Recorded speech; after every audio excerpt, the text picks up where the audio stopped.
welcome to your Feel Good Breakfast Show. This is Expresso and we're live on S3. My name is Carl Wasty and join us on an amazing adventure into your Monday morning in a brand new week. Now, after a nail-biting rugby match against England, where you had to call your cardiologist immediately on Sunday, I get it. We have the finals to look forward to against New Zealand, an old foe, which means another weekend of high pressure. So make sure you get yourself as calm as possible throughout the entire week. And then, of course, that's not all. Our Proteas cricket teams, it feels like we couldn't have enough energy to support both teams, but we have to. So they annihilated the English team when it comes to that game in Mumbai. An incredible fixture. And our next match is again on Tuesday, tomorrow, of course, against Bangladesh. And we're looking forward to that. In other news, we focus on finances this morning and finding inspiration from author of Handle Black Tax Like a Pro, Ndumi Khadebe.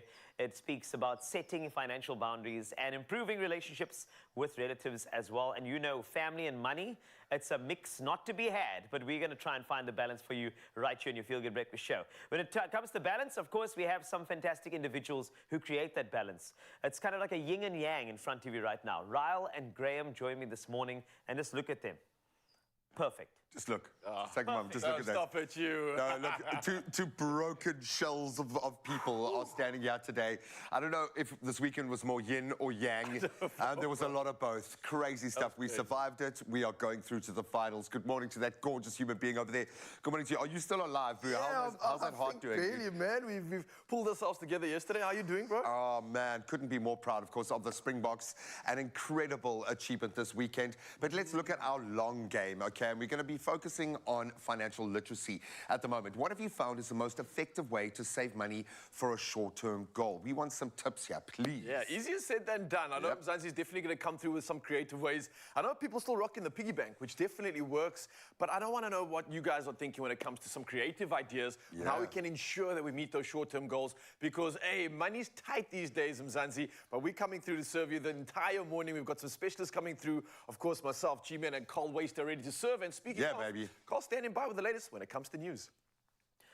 Thank you, gents. Let's start off your news. Now, of course, let's start nationally. Police will be taking a harsh stance against criminals this festive season. That's the word from Police Minister Bheki Cele, who was speaking at the launch of the Gauteng Police Safer Festive Season operation in Johannesburg. The operation is conducted annually from middle October to 31 January to prevent and combat crime through heightened police operations and visibility. Cele said South Africans must be safe and visitors must enjoy a proper festive season. He added that some 10,000 officers presently in training will join them on 15 December to increase capacity and visibility.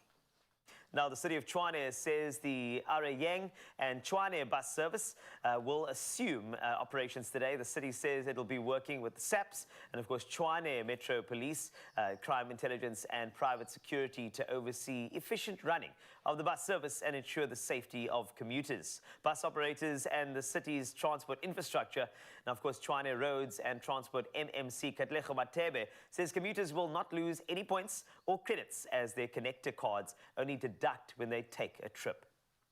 Now, on to international news. More than 45,000 hens have been culled and buried in the south of Mozambique to prevent the spread of bird flu. Now, the birds have been imported from neighboring South Africa, which has been hit by an outbreak of the disease. The outbreak has now spread to Mozambique's district of Marombene in the southern Inhambane province. Authorities are trying to contain it as fears grow that it could spread to other parts of the country. Bird flu is an infectious disease of poultry and wild birds. Now, a 16-year-old Iranian girl who was in a coma after an alleged confrontation with the moral police has been declared brain dead. Armita Garavant reportedly violated the Islamic dress code. Iran's authorities deny that a confrontation with the moral police took place. Meanwhile, two female journalists have received harsh sentences in an Iranian revolution court for their coverage of the death last year of Kurdish Iranian Mahsa Amini, who allegedly also violated the Islamic dress code. Niloufar Hamedi as well as Elaher Mohammadi were sentenced to 12 and 13 years imprisonment, respectively. And ending on a light note, Springbok rugby star and very much the man of the moment right now, Oxen Che, loves his cake. Him posing with a slice and a sign that reads, "Salads don't win scrums," has gone viral. Most agree he's arguably the best loose-set prop in world rugby at present. Thanks to his immense strength and know-how at scrum time, the Springboks secured another World Cup final on Saturday evening, scraping through by 16 points to 15 against England. And now retail giant Woolworths has offered Ox a well-deserved thank you. A year's supply of their decadent chocolate cake. As Ox loves cake, this gift from Woolies is a perfect accompaniment to his amazing efforts in the scrum. And that's it for news. And of course, I just tickled on sport. There's somebody who's going to give it a proper workout, and that's Graham. He's standing by.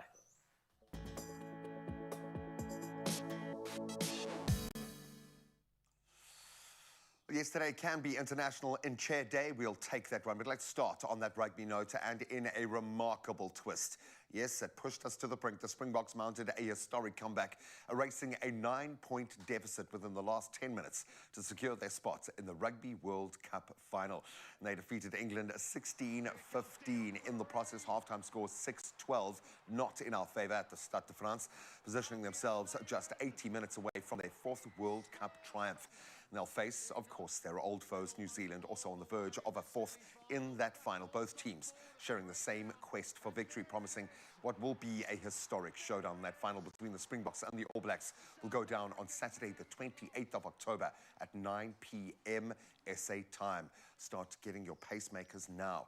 And then we stay with rugby and keep it nice and local as well. And the Stormers managed a nail-biting 35-33 victory over the Emirates Lions, thwarting a late resurgence. Wow, they really fought back hard. They're leading 35-14 with 20 minutes left. The Lions clawed their way back with ferocity, 4 late tries, in fact, securing 2 bonus points.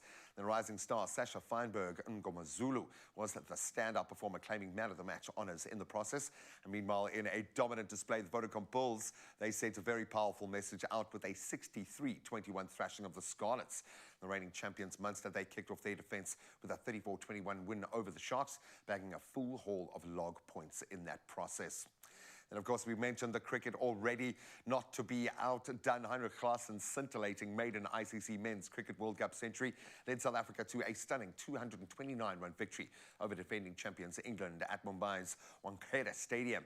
Klaassen's 109 from just 67 balls, featuring 12 fours and 4 sixes, powered the Proteas to a massive total 399. Marco Janssen's exceptional performance with an unbeaten 75 of 42 and then 2 wickets for 35 runs, further solidifying that solid victory. And additional contributions came from Reza Hendricks, who was a late addition there, 85. Rassie van der Dussen with 60. And then England, well, they just had no answer. They were bowled out for 170 in just 22 overs, marking their heaviest ODI defeat, in fact, in the process. So the Proteas now face Bangladesh this coming Tuesday. And so that's the 24th at 10:30 a.m. That one will kick off. And very difficult to know what else to cover with so much happening across the world. So we focus on motorsport as we move towards the end of their season. A triple world champion, Max Verstappen, he fended off Lewis Hamilton's very strong pursuit to secure his 50th Formula One career win, and now a record equaling 15th for the season at the US Grand Prix. So Hamilton finishing a close second, trailing only by 2.225 seconds, because it matters in a Formula One car. While McLaren's Lando Norris, he continued his incredible season, claiming 3rd place. And Verstappen's victory, that marked his 3rd consecutive win in Austin, matching the record, in fact, for the most wins in a single season, with 4 races remaining. So I know there is a lot to chew on when it comes to the sport. We're going to talk a bit more cricket. We're going to talk a bit more rugby over the first hour of the show. So stick around for that and have your voice heard. But in between, there is a lot going on. It's a Monday morning and we're ready to embrace it, just like the weather.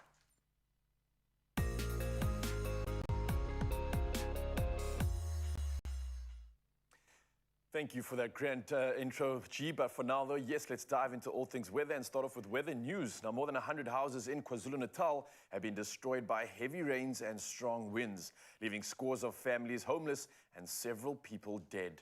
Now, provincial disaster management teams yesterday said they were assisting those affected, particularly in the Tuba in the northern part of the province, where at least 4 people lost their lives when a thunderstorm accompanied by strong winds hit the area. Now, the storm ripped roofs of houses and caused damage to power cables, roads, bridges, and vehicles. Now, reports of exceptionally heavy downfalls were also received from the Greater Kokstad municipality, the Umzimkhulu municipality, the Mpofana local municipality, and at Ulundi in the Zululand district municipality. Now, a block of rental rooms was blown away by strong winds on Saturday night, but no reports of injuries were received. Well, from our weather news, let's find out what you can expect for your temperatures in South Africa today.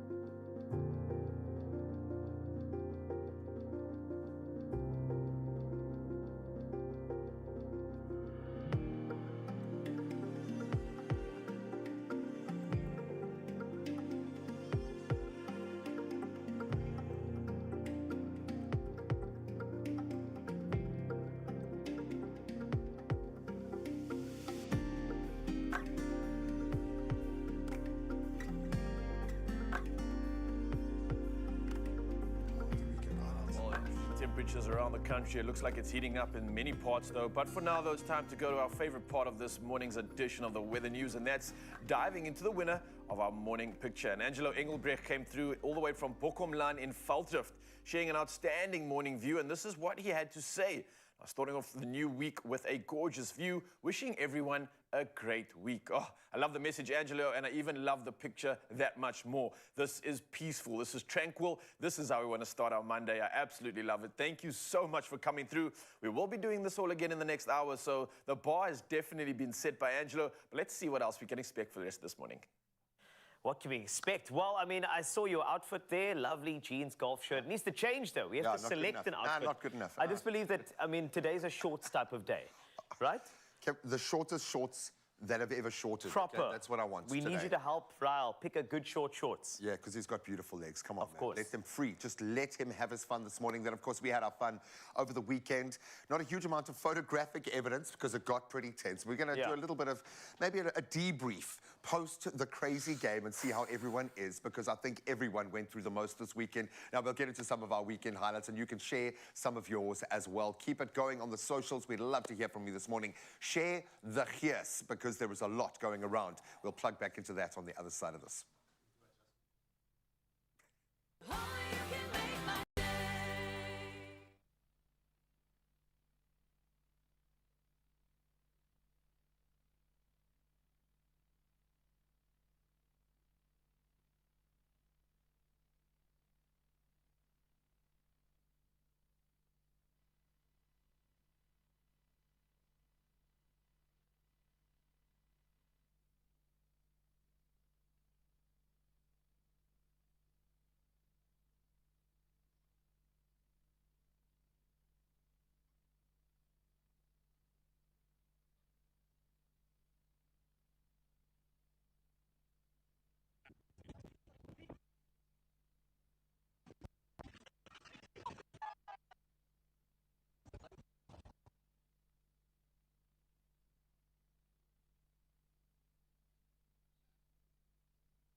It's my feel-good breakfast show.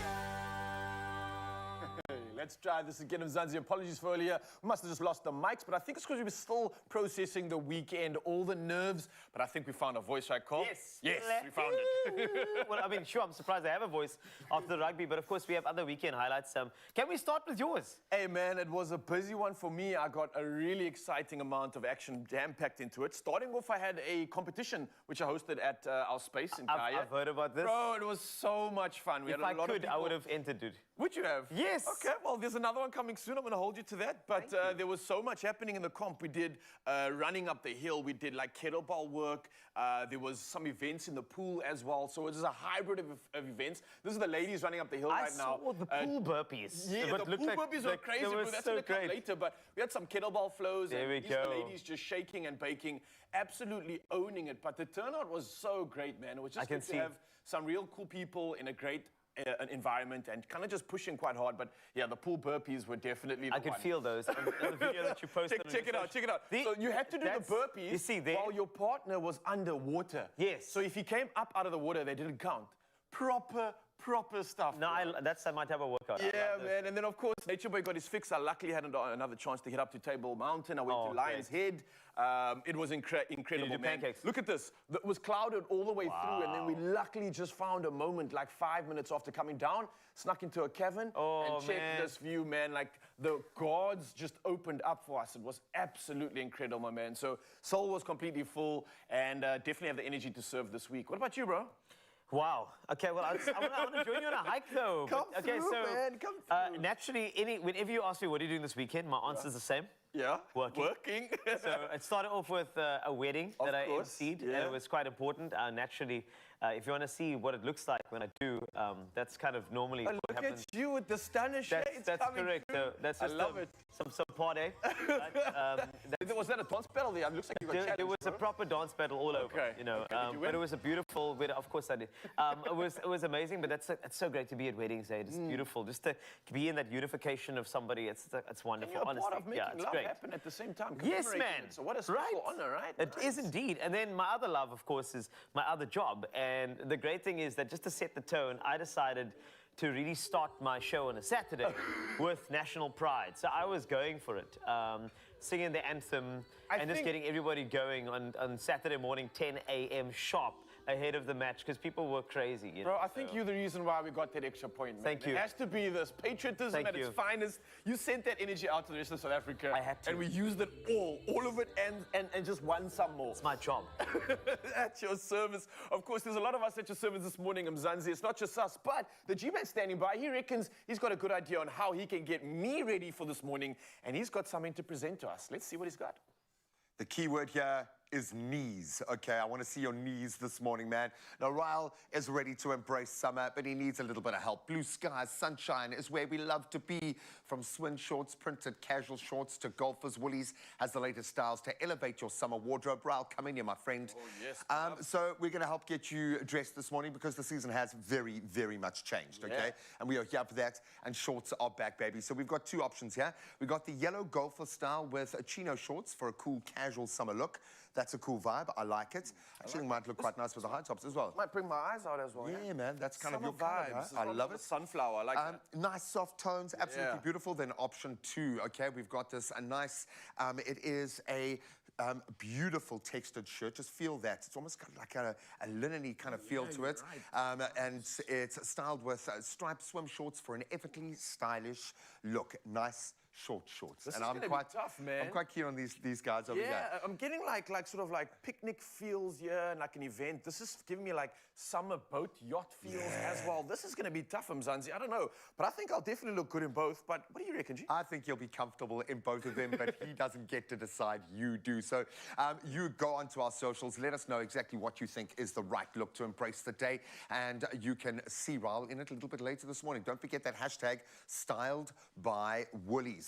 And of course, we've got the VIPs in the house. We do indeed. We've got to get them dressed up just a little bit, of course. We know the Rugger boys have been doing the most. Lest we forget, the cricketing team are also dominating as well. Let's catch up with a couple of our favorite cricketers and set the scene. Ladies, I'm the boss. My time to shine, no time to get lost. Show me how I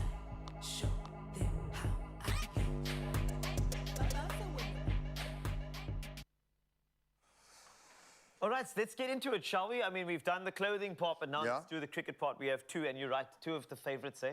I mean, Favourite it's not sons. often that you get these guys up in the morning, because usually they're training at this time. Yeah. For about an hour already, they Yes. would have normally been That's training. what they. Can you not see? This is the thing. I honestly thought it was like they're rugby players, actually cricket players. That's how much they gym. It's amazing. But of course, this is how it goes. We have two elite players, I would say, from Viapia who are here for us today. Which is fantastic. Gentlemen, thank you so much for being here. Of course, an unbelievable season so far. Tony DeZorzi, Kyle Verreynne joining us from Western Province. And it's been a season. I know it's great to see a World Cup happening, but you've got a battle royale happening at the moment. Home final secured, so congratulations to both of you. Can we just get it out of the way? Can we have a Springbok cheer right now? Because we've got two of our best sportsmen here. Yes. And I'm sure they would put you the most. How are you guys feeling after this weekend? Do your nerves ever kind of disconnect for something like that? How the hearts, how the minds? Yeah, no, it was quite hectic. Quite a nerve-wracking game. We had a game the next day, so we were, up late watching it. But yeah, really exciting and glad we got through. Sure, by the skin of our teeth. Yeah, exactly. But well done. You've been on the climb. The team's doing fantastically well. I think that there's been a synergy between rugby and cricket these days, you know, with regard to the energy of both sports as well. But, I mean, naturally, we have to focus on the Proteas, and this is why it's an important conversation to have. So, you know, I'm looking at this rise of the Proteas, and then I'm looking at that result that we had. And there's something in the air. And then I watched the Proteas video watching the Springboks. So I'm feeling like the energies are connecting all the way into India. But let's just take a look and focus on that result. I mean, that was phenomenal. Amazing knocks coming through. It was absolutely incredible. So well done to you. Of course, there's Tony. Ha! Look at that. But of course, look at that. Look at you go. No, it is honestly incredible. But just in terms of the hard work that you guys have put in this season, I mean, how has it been thus far? Yeah, it's been quite an exciting season. Yeah. We started a bit earlier than we normally do. But yeah, the boys have been playing really nicely at the moment. Yeah, unbeaten so far in the comp. One big game to go, but it's been an awesome season so far and Nice. really looking forward to the final. It feels like we saw the potential last year. And I often wonder if you see the bigger picture or you're so focused on what's right in front of you, because the potential clearly is there. Something seems to have clicked. Yeah. Has it been a big shift this season? Does it feel like something's really kicked into gear, or is it just a continuation of the momentum that you were building last year? How are you feeling about Yeah, I think everything, what's like you said, clicked? started to click. I think we've played together as a group for a long time, so that's allowed us to build some synergy. And I think Scholesy and Snakes have led from the front in the kind of brand we want to try to play, entertaining people. And I think this year is probably just the combination of it. When coach says we want to entertain, does that give you freedom or pressure when you're out there? Because you've got a lot of explosive players in there, and we want to kind of tap into that passion, but it's an unforgiving game as well. How do you feel about having that freedom in that space? Because we want to, obviously, as a fan, see that kind of cricket, but it's a risky business, yeah? Yeah, I think the way cricket's going at the moment, I think that's what people want to see. People want to come watch and be entertained. And yeah, for us, I think it's really exciting to be part of a team where that's sort of promoted and encouraged. I don't think it's something that's too common in other teams that we've played in, but I think so far this season we've just been allowed to express ourselves, and yeah, I think the guys are really enjoying it. You've So been doing it's that. been quite cool. You've been expressing, which is awesome, man. Yeah. I'm intrigued, though, on a national level. We know when you watch the Proteas play, etc. I mean, and you watch that game and you're like, oh my word, this is a very, very fantastic game. Do you ever actually look at that and say, right, I see the class and knock, I see this thing, okay, let's go for it and try and implement some of the strategies these guys are doing, so to our game as well? How much does a national performance affect you guys at a regional level? Yeah, I mean, we obviously watch it quite closely. I Yeah. think, like you mentioned, you see some of the knocks that those guys play. Yeah, and you try and emulate that as much as possible. Try and see if you can do the same thing, and sometimes try and see if you can do it a little bit better. But yeah, we watch it quite closely and yeah, enjoy it a lot. We're a lot better, you say. I saw the eyes like, Yeah. maybe a little bit better. Hashtag safe. Just a touch. It's been a weird year for sport, and it kind of feels like we're so congested. I wanted to almost like send a message to the Proteas saying, like, we still love you, man. You guys are doing amazingly well. Yeah. But it's been a different kind of cricket World Cup this year. I think New Zealand seemed to be the absolute favourites. Obviously, things shifted a little bit. Or did they shift yesterday? I'm still not entirely sure how to wrap my head around India and New Zealand. The hosts may be the favourites, but New Zealand are still playing a great brand of cricket at the moment, and they've got that kind of cup mentality. should we be feeling different about who's going to win this World Cup outside of where the Proteas are right now? How are you feeling about the top teams banging about in the World Cup now? I kind of feel that the Proteas are going under the radar, which is quite nice. We have an explosive team, and I think there's not as much pressure on them, and they can play this brand that they're playing. And with the middle order they have with Aiden, Classy, and Miller, you kind of know that those are match winners. So if they come right, then they'll take the game away. You just need one. You just need one. Exactly. That's it. And that's how powerful it is. So, I mean, dare I ask about predictions, for the World Cup finals, especially that particular leg? I'm going to go South Africa, New Zealand, I reckon. Really? Oh, match the rugby, Makes sense, right? Yeah, come on, it surely has to be.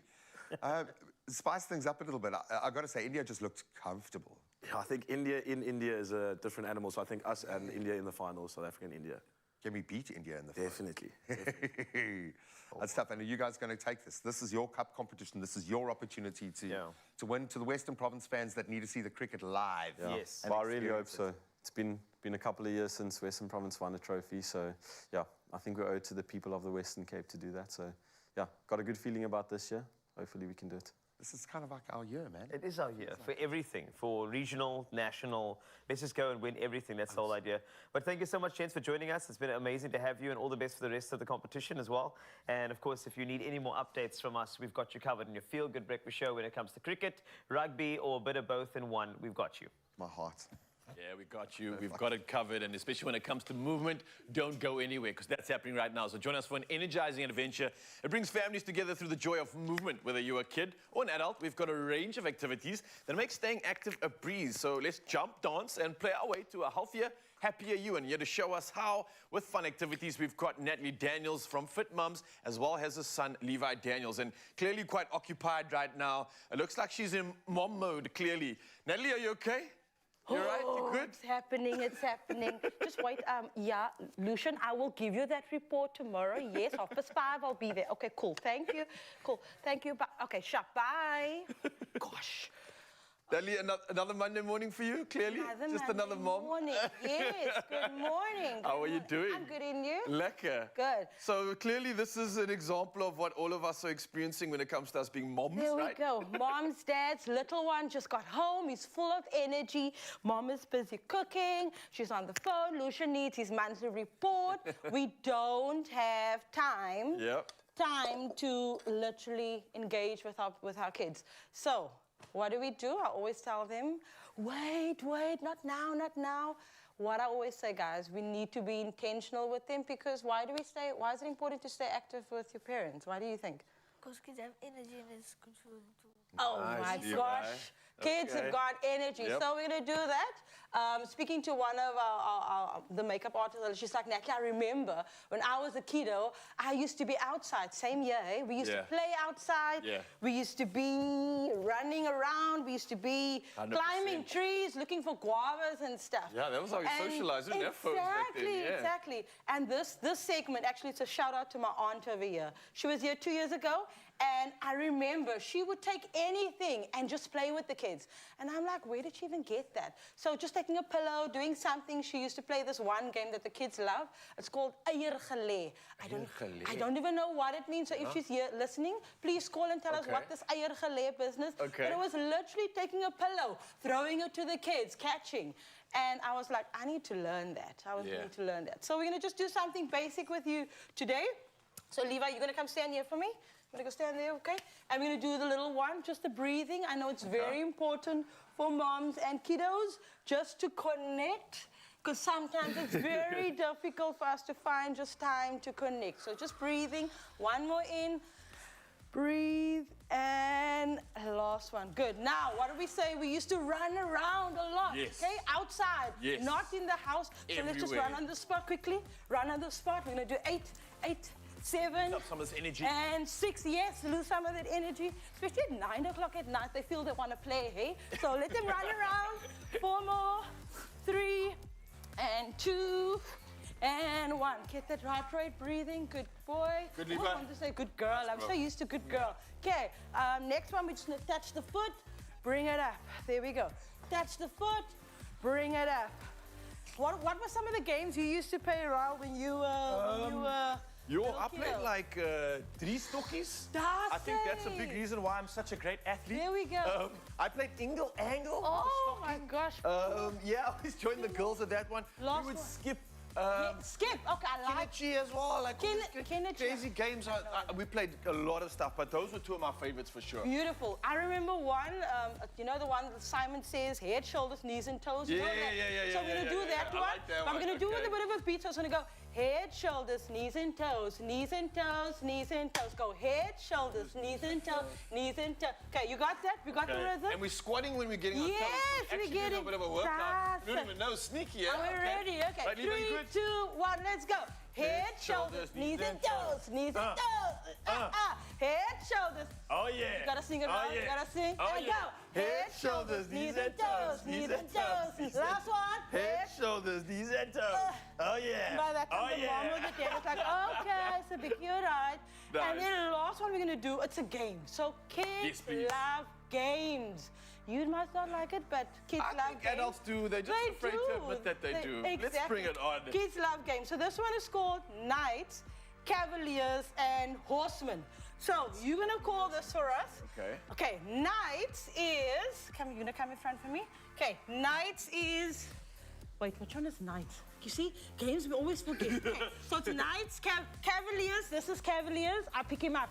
Oh, Levi, you okay. had your breakfast this morning, okay? Cavaliers. Horseman is, I like, we used to call this Abba. What do you call this in Cape Town? Give me an upper or upper. Abba. Yeah. Okay, I don't know what else this, it's called. okay? I think that's And the then- official title. the Abba, yes. And then horseman is here. No, sorry, horseman is on the back.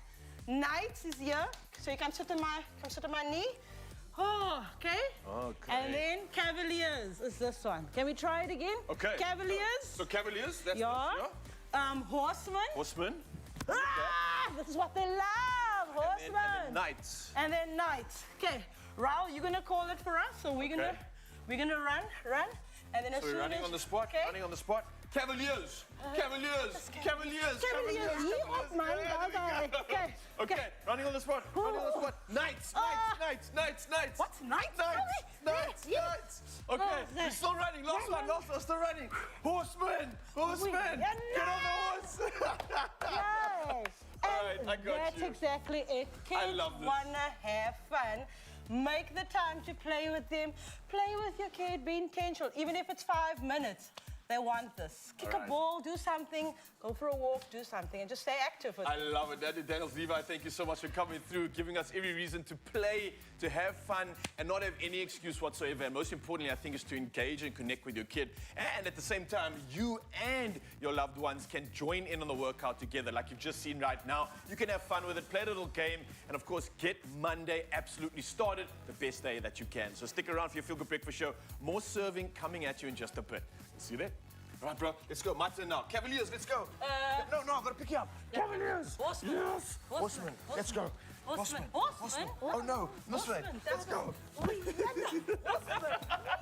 Come on, let's go. Cavaliers. Let's go. Okay, Cavaliers, I'm going to pick you up again. Let's go. Energy expended. I feel like you need to be sustained. So we got a recipe for you coming up very, very soon of a beautiful, it's a sticky pork ribs as well as sticky corn ribs for you on your Feel Good Breakfast show. And plus, as the official scrum off of Expresso, or that very, very narrow win of the Springboks, we need to deep dive into that. Stay right there. This is S3.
It's my feel-good breakfast show.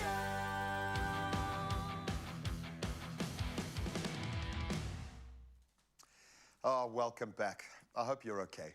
I hope you're okay, South Africa. After the weekend, sport put us through the most. I'm going to call it the beautiful game, but it was quite an ugly game this weekend, but we did it anyway. It was yet another heart-stopping, action-packed weekend of sport across the board, but of course the Rugby World Cup, the semi-finals did not disappoint. So we're going to take a little bit of a look back, courtesy of our proud sponsors of the 2023 Rugby World Cup, Total Energies, and of course our very special guest, and a man who went through the most as well, I'm sure, Lorenzo Durries. Buddy, incredible stuff. Before we get to the box, though, I think let's just look at the semis, because I think so much was said that the semis were kind of played in the quarterfinals, and that was an indictment on World Rugby, and partially, yes. Okay, but this is a cup. Yeah. If you want to see the best team in the world, play over 12 months. Great. There you go. You know what I'm saying? This is a World Cup where an Argentina will get an opportunity. An All Blacks team that was counted out will get an opportunity, and they did that. How are you feeling about the semis now that they're done and dusted? Tense across the board, yes, I know, but it looks like the right kind of final now. Yeah, I'm not going to lie. I got it wrong with the Springboks and the English team, eh? I called it that the English would play like the Welsh played in 2019. But I remember a few years back, we were called boarding with our game plan, and it seems that the Northern Hemisphere likes to copy us, if I can put it like that. Hey, if it ain't broke, don't fix it. So let's talk about that first semi-final. The All Blacks, unfortunately, peaking at just the right time. So many individuals putting their hands up. Aaron Smith, just absolutely phenomenal. The leaders in that team. When you look back, you think Argentina didn't stand a chance. We had so much hope going into it, but not their time now, not with an All Black side like that. Yeah, no, definitely. They were outplayed, outclassed, and just did not show up. I thought Michael Shaker had something, you know, hidden away, you know, that he was waiting to unleash. There was just no passion, there was no determination, and you could see absolutely amazing.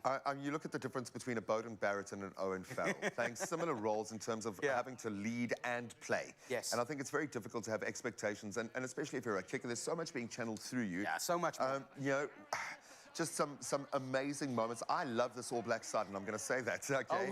Unashamedly. I can't believe you're saying that. Yeah, no, it's respect, and I think they have done the most to earn our respect this World Cup, especially looking at their build. I absolutely love it. When we see this side, although it does beg the questions, how do we set up? Because we've had two ugly ones, and I think Nick Mallett, in part of the coverage, said a brilliant kind of notion that the worst thing for a coach is when your team plays their best rugby the week before. Yes, it's the worst. Because how do you get them back to that level? And we were certainly put through that gateway. When you got to win ugly. You got to win however you need to win. Or sometimes you just need a Shako for Itzwe and Chair and a Andre Pollard. Oh, there you go. Was that the difference, the scrum and our dominance to be able to get those scrum penalties pretty much on demand? You know, they say in cricket that catches win matches, and we've worked on defense to win our games, but that's not always the case. Scrums can help you win games as well. From anywhere. On our field. And now we've got the likes of Matt Williams calling the Springboks out and saying that the scrum should be a reset and not for you to win a penalty. However, we found a way to utilize the laws of the game in order for us to move forward. And then the kicking, unbelievable to get 2 50-meter penalties. We need someone that has ice in his veins that can come up and just do it 2019 all over again. A guy who hasn't played for 8 months at that particular level. But I remember as a schoolboy when he was brought into the under-19, you might have been at Newlands when that happened with me. Still at school, 17 I think he was, brought on to do exactly the same thing in the final to help the junior box win their world title as well. He's certainly a man for it. This makes me happy from the one aspect that I mean, look at those faces. You can understand what it meant to the boys. But poor Jacques, if you think we went through it, that poor man. I have a lot of respect, again, for how the English came out and played in that semi-final. They must be gutted because it felt like they had it. It felt like I was starting to get that point. There's photos of Steve Borthwick and just a section of him. I think it was the 56th or the 69th minute, where he is smiling and he's enjoying the moment, and then they show his face at 77, 78, and it's a totally different person. He's aged probably 5 years in the space of 10 minutes, and I feel for them. I really do, because they put it all out there. They were the better team.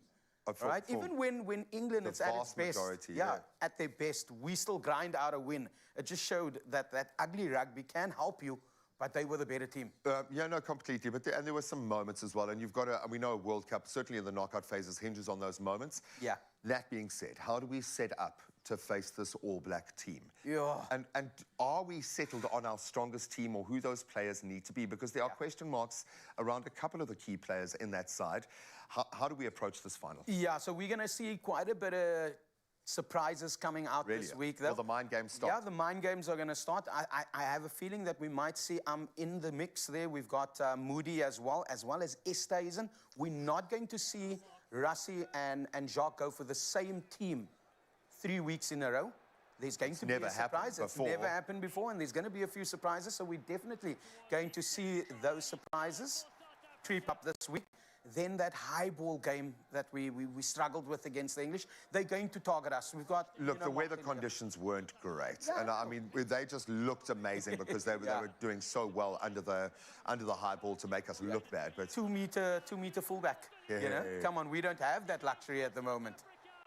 That begs the question, I suppose, now that you've said it, that we've never fielded the same side 3 games on the trot. Maybe that's the mind game that they're going to play.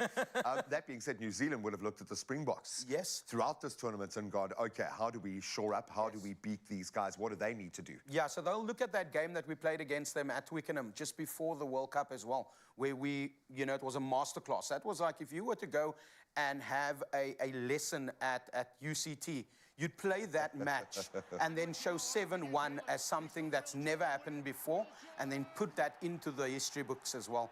So they're going to look at that game and they're going to try and counter us based on what happened there. I don't know if we're going to see a 7-1, but we should see a 6-2 split come this weekend. A bit more latitude. I think we need a bit more latitude in there. We will see some high balls as well. Yeah. But I think what people might not have noticed from that Springbok side, there were some small decisions and very tense moments. A lot of people saying they just held their nerve, but there were some very high rugby IQ moments there, despite it looking so ugly. I think we have got this one in the bag, but I don't need to think it, I need to believe it. And for game day, we all need to believe. And of course, on game day, we've got to go all in, and it's not complete without game snacks, without the essential Braai items.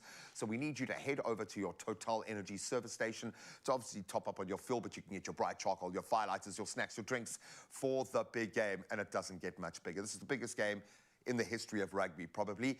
And of course, you can redeem your points to get cash back for next season as well. But all of these things will help you save for those future purchases, and we need a little bit more of that. Just like in rugby, it's uniting our energies that helps us move forward.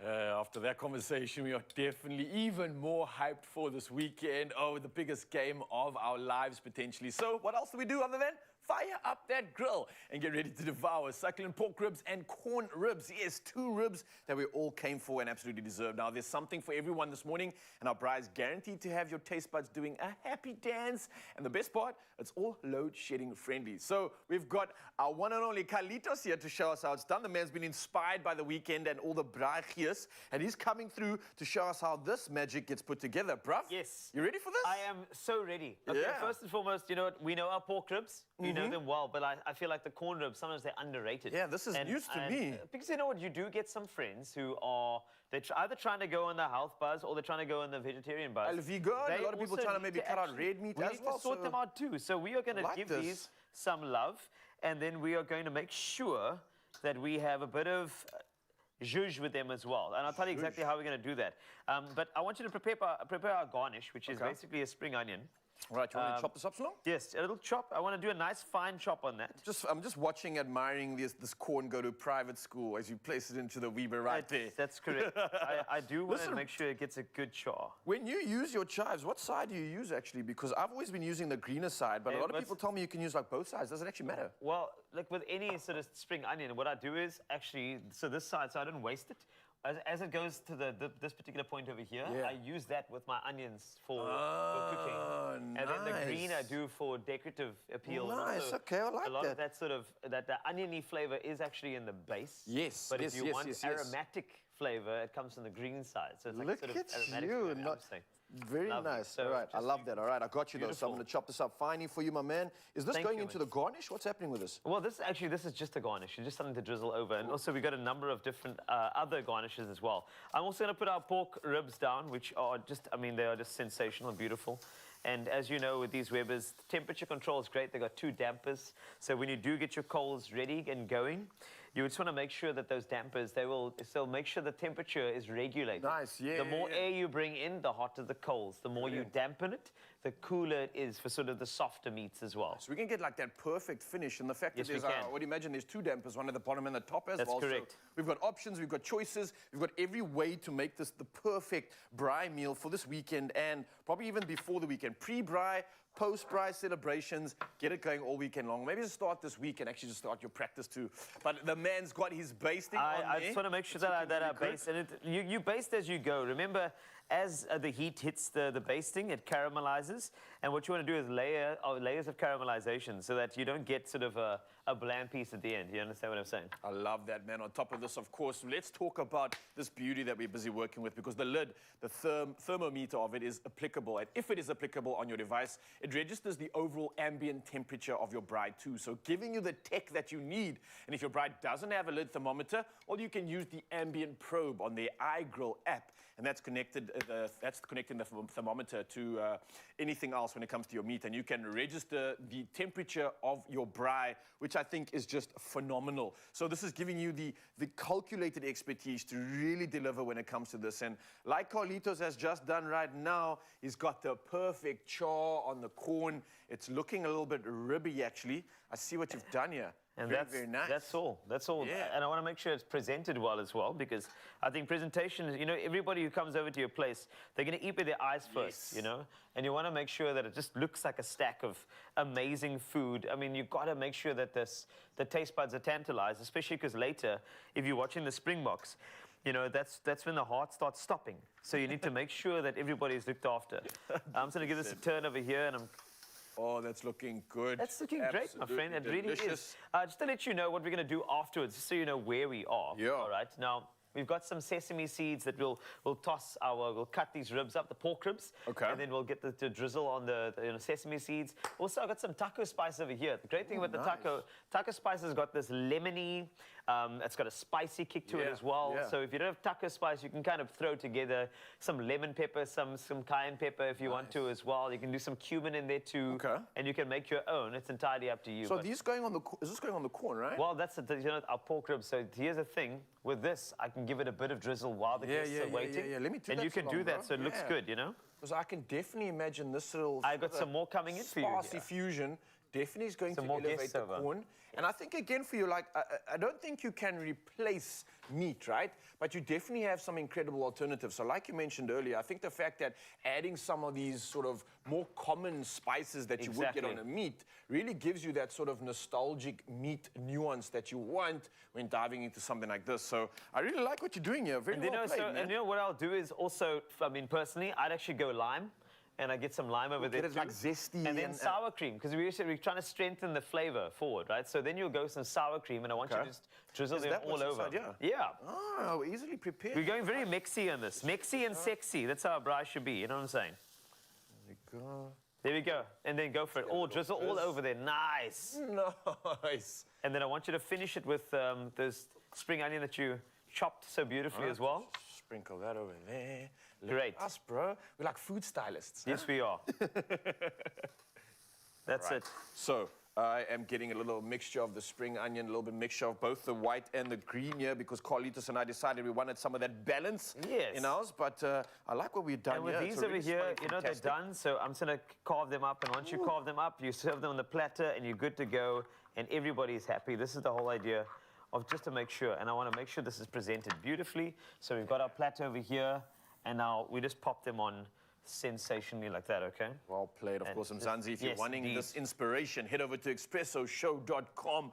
Carlitos is showing us how easy it is to this is prepare what- something of the utmost importance. And when I'm talking about importance, I'm talking about this weekend's game. Yes, we're diving into the finals. Come on. We have just slayed this meal and ready to slay the rest of the game. Bro, well done. This is absolutely perfect. Gorgeous. The weather's looking incredible as is well. the So best. perfect occasion for them, Mzansi. All you got to do now, head over to expressoshow.com. Nicely done, man. Thank you, man.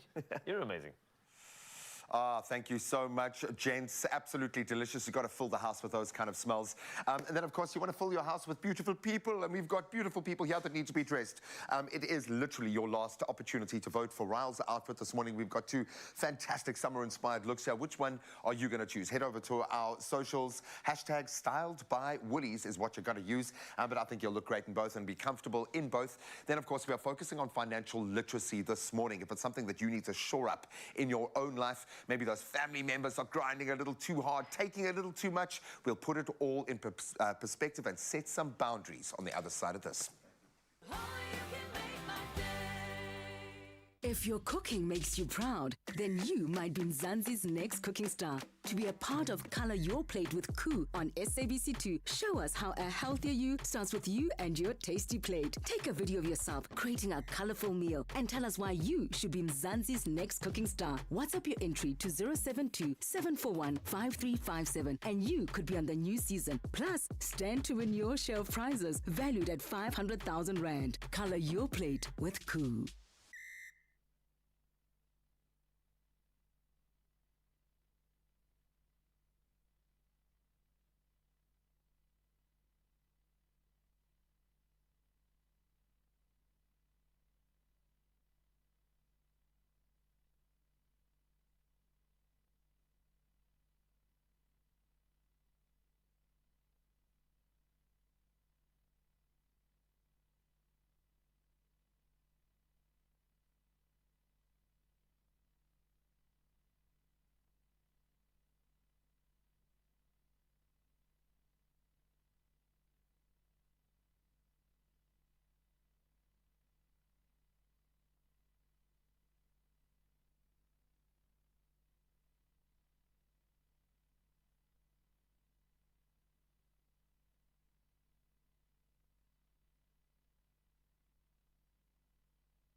It's my feel-good breakfast show.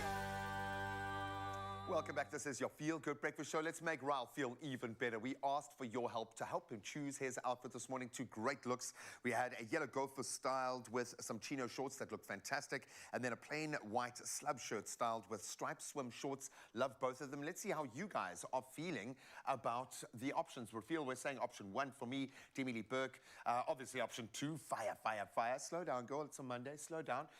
Let's see who else is tending towards option 1. Kolo is going that way. Michael Waldman saying option 1 as well. Starting to see a favorite stretch her nose out in front of corner. Option 2. Jolene jumping on board with option 1. Hashtag styled by Woolies. I think they were both great looks for the day that we were expecting today. Homotso saying option 1.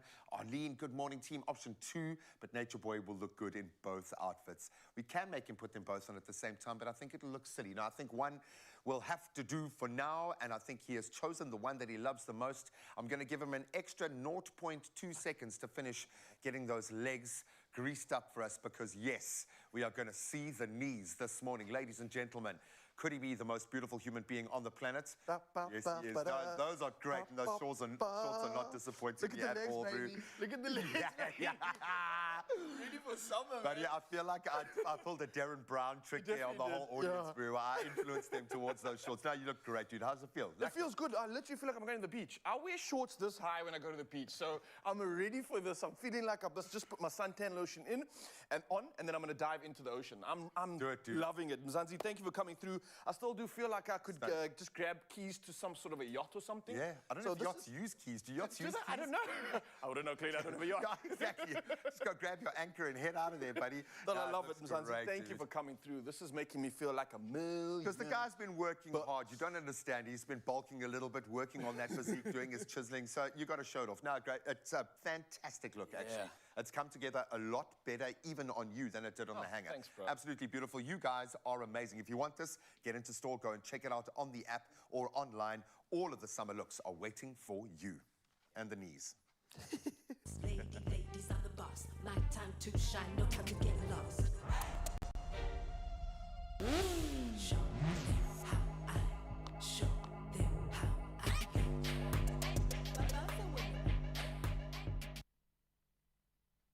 Just hit 7 o'clock. Let's look at your news. Now, the CEO of the Consumer Goods Council of South Africa, Zinhle Kikwe, says there are huge quantities of illicit and counterfeit foodstuff, tobacco and alcohol in the market. She was speaking at an event organized by the Gauteng police, during which some 3 billion rand worth of counterfeit goods, including footwear, clothing, medicine, cigarettes and alcohol, were destroyed. Kikwe urged communities to work with relevant stakeholders, including law enforcement and the government, to expose those involved in the trading of counterfeit and illicit goods. Now, police will be taking a harsh stance against criminals this festive season. That's the word from Police Minister Bheki Cele, who was speaking at the launch of the Gauteng Police Safer Festive Season operation in Johannesburg. The operation is conducted annually from middle October to 31 January to prevent and combat crime through heightened police operations and visibility. Cele said South Africans must be safe and visitors must enjoy a proper festive season.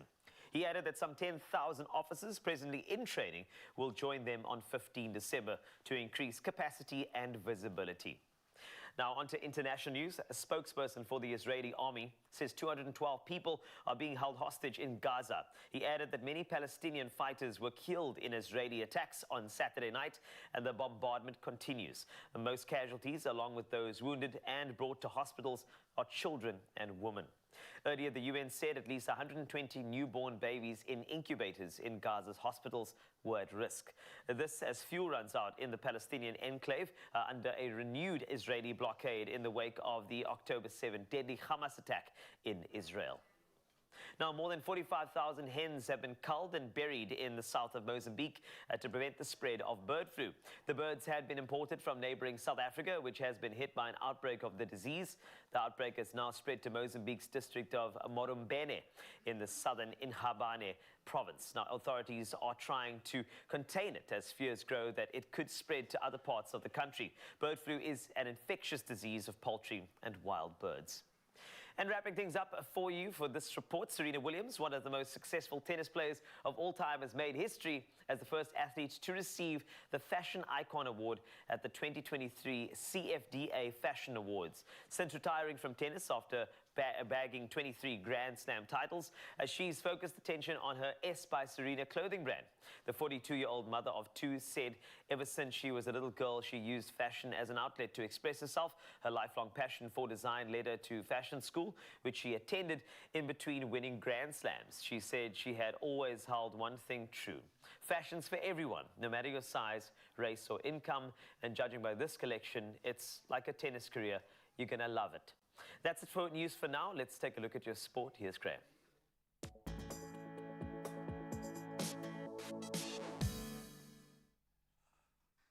Giving us the segues that matter this morning. We are feeling the power of sport today. Why? Of course, because of in a remarkable twist, the Springboks mounted a historic comeback, erasing a 9-point deficit within the last 10 minutes to secure their spot in the Rugby World Cup final. They defeated England 16-15 in a thriller. That halftime score, of course, 6-12 in England's favour at the Stade de France, positioning themselves just 80 minutes away now from their 4th World Cup triumph, and they'll face the All Blacks in that final. Both teams sharing that same quest for victory and a remarkable fourth World Cup title in that showdown. It is going to be epic.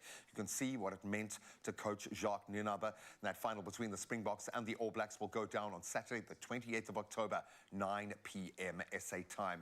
Now, of course, the URC kicked off as well, and the Stormers managed a nail-biting 35-33 victory over the Emirates Lions in a fantastic local derby, thwarting a late resurgence as well from the Lions. So leading 35-14 with just 20 minutes left, the Lions clawed their way back with 4 late tries, scoring 2 bonus points, and those might matter later in the season. Then rising star Sasha Feinberg and Ngoma Zulu was the standout performer, claiming man of the match honours in the process. Meanwhile, then in a dominant display elsewhere, the Vodacom Bulls, they sent out a powerful message with a 63-21 thrashing of the Scarlets. Then the reigning champions Munster, well, they kicked off where they left off with their title defence. They 34-21 win over the Sharks, bagging a full haul of log points in the process. Now, we've got the small matter of another World Cup playing out, and the boys are not disappointing there either. Heinrich Klaassen's scintillating maiden ICC Men's Cricket World Cup century led South Africa to a stunning 229-run victory over defending champions England. It was dominance at the Mumbai's Wankhede Stadium. So Klaassen's 109 from just 67 balls. He's been waiting for one of these. It featured 12 fours and 4 sixes, and that powered the Proteas to a massive total of 399. This is in a World Cup. Marco Janssen's exceptional performance all round with an unbeaten 75 of 42 and then 2 wickets for just 35 runs. That really did help to solidify that victory. Now, additional contributions from Reza Hendricks, who came late into the fold, 85. He was able to knock, and then Rassie van der Dussen with a quick-fire 60 there as well. And England really struggled, bowled out for just 170 in 22 overs, marking, in fact, their heaviest ODI defeat. So the Proteas now face Bangladesh on Tuesday, tomorrow. That kicks off at 10:30 a.m. Of course, it's all about getting the points to lock down that knockout play. Now let's focus on motorsport as we wind up the season. And triple world champion Max Verstappen, he fended off Lewis Hamilton's strong pursuit to secure his 50th Formula One career win and a record equaling 15th for the season at the US Grand Prix. Very happy hunting ground for him. So Hamilton finished a close second, trailing only by 2.225 seconds, because those extra splits do matter in a Formula One car. While McLaren's Lando Norris, the star to watch, he continued his form, claiming 3rd place.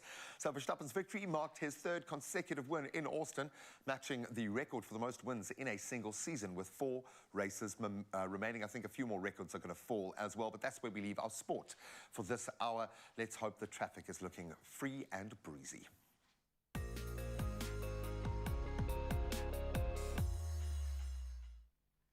Thank you so much, G-Man. Yes, a lot of us heading out on the roads this morning, so let's see how we can serve you. And if you're on the Pretoria area, there's a stationary truck in the middle lane on the N1, and that's south towards Johannesburg, and it's just after the on-ramp on Montana Tollgate. So if you're on the area, please do prepare and plan accordingly.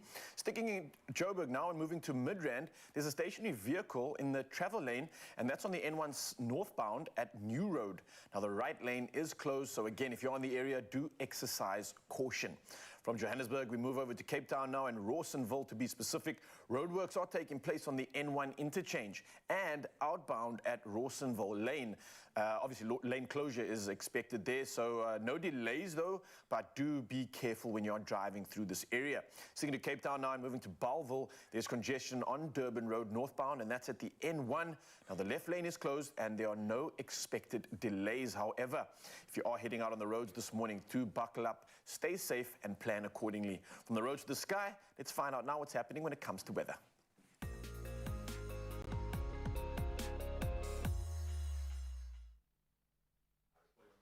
This morning once again, and the SA Weather Service has only one warning for today.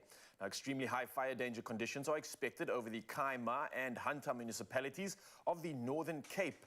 Now, Agri-SA earlier said crops and livestock to the value of some 1 billion rand were destroyed in fires that raged in parts of the Northern Cape, the Free State, Northwest and Limpopo since mid-August. Now, Agri-SA's CEO, Christo van der Reede, said that some 1.2 million hectares of land had been affected by fires in the provinces. Now, he said many farmers lost considerable amounts of grazing land and numbers of livestock, such as sheep, cattle, and wildlife. Well, from our weather news, let's dive into those temperatures and see exactly what you can expect for your side of town.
definitely looks like things are heating up indeed, and especially when it comes to our sunrise views. Now, this is something I'm absolutely proud of.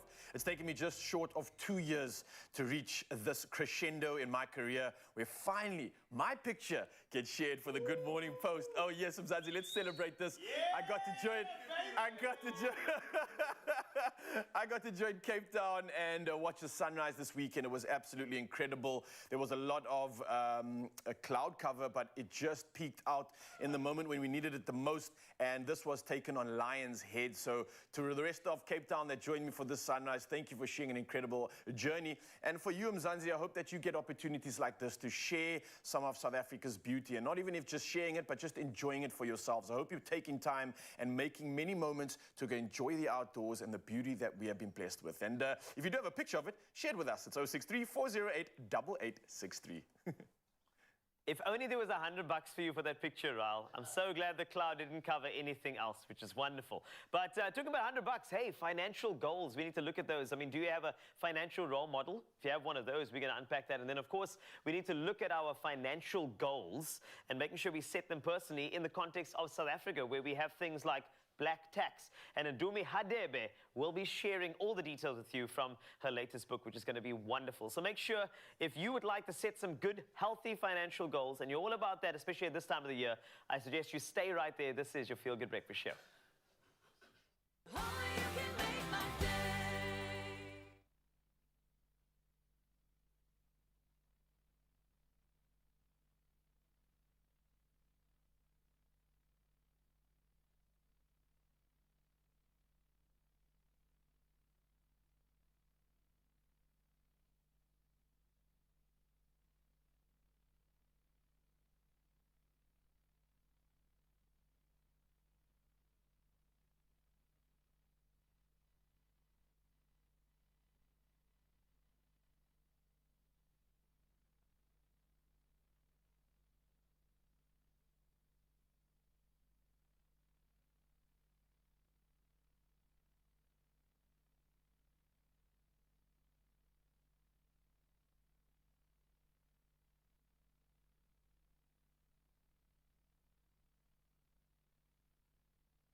It's my feel-good breakfast show. It is indeed your Feel Good Breakfast Show. This is Expresso, and many South Africans put a responsibility on themselves to be of financial assistance to their relatives, especially if they are successful. Is this Ubuntu, or is it a financial obstacle? That's the big question. And this morning, we're connecting with self-leadership coach and author of Handle Black Tax Like a Pro, Ndumi Hadebe, about setting boundaries, improving relationships, and achieving freedom. It's a book about how to strike a healthy balance of helping family or relatives while allowing space for personal financial goals through the practice of healthy boundaries. Amen, Ndumi. Thank you so much for writing this book, number one, and also for joining us this morning. How are you feeling? Thanks, Carl. Thanks thanks for having me. I am feeling great. I'm sorry my voice is a little scratchy, but of course I'm a Bokke fan, so it is what it is. I'm good. I'm so glad. So let's just talk about this. I mean, we are in a South African context. You know, we have people who are, of course, successful. But then suddenly there seems to be this hold on them, if they are indeed successful, to immediately have an instant responsibility to help family. And naturally, creating boundaries like that can cause a lot of financial strain. So basically, I'd like to ask you about, you know, this particular financial responsibility we put on ourselves to take care of our family. I mean, how do we find a little bit of balance with that, especially in the context of South Africa and all of our economic pressures? Question, because then it means that we are acknowledging that the responsibility is necessary.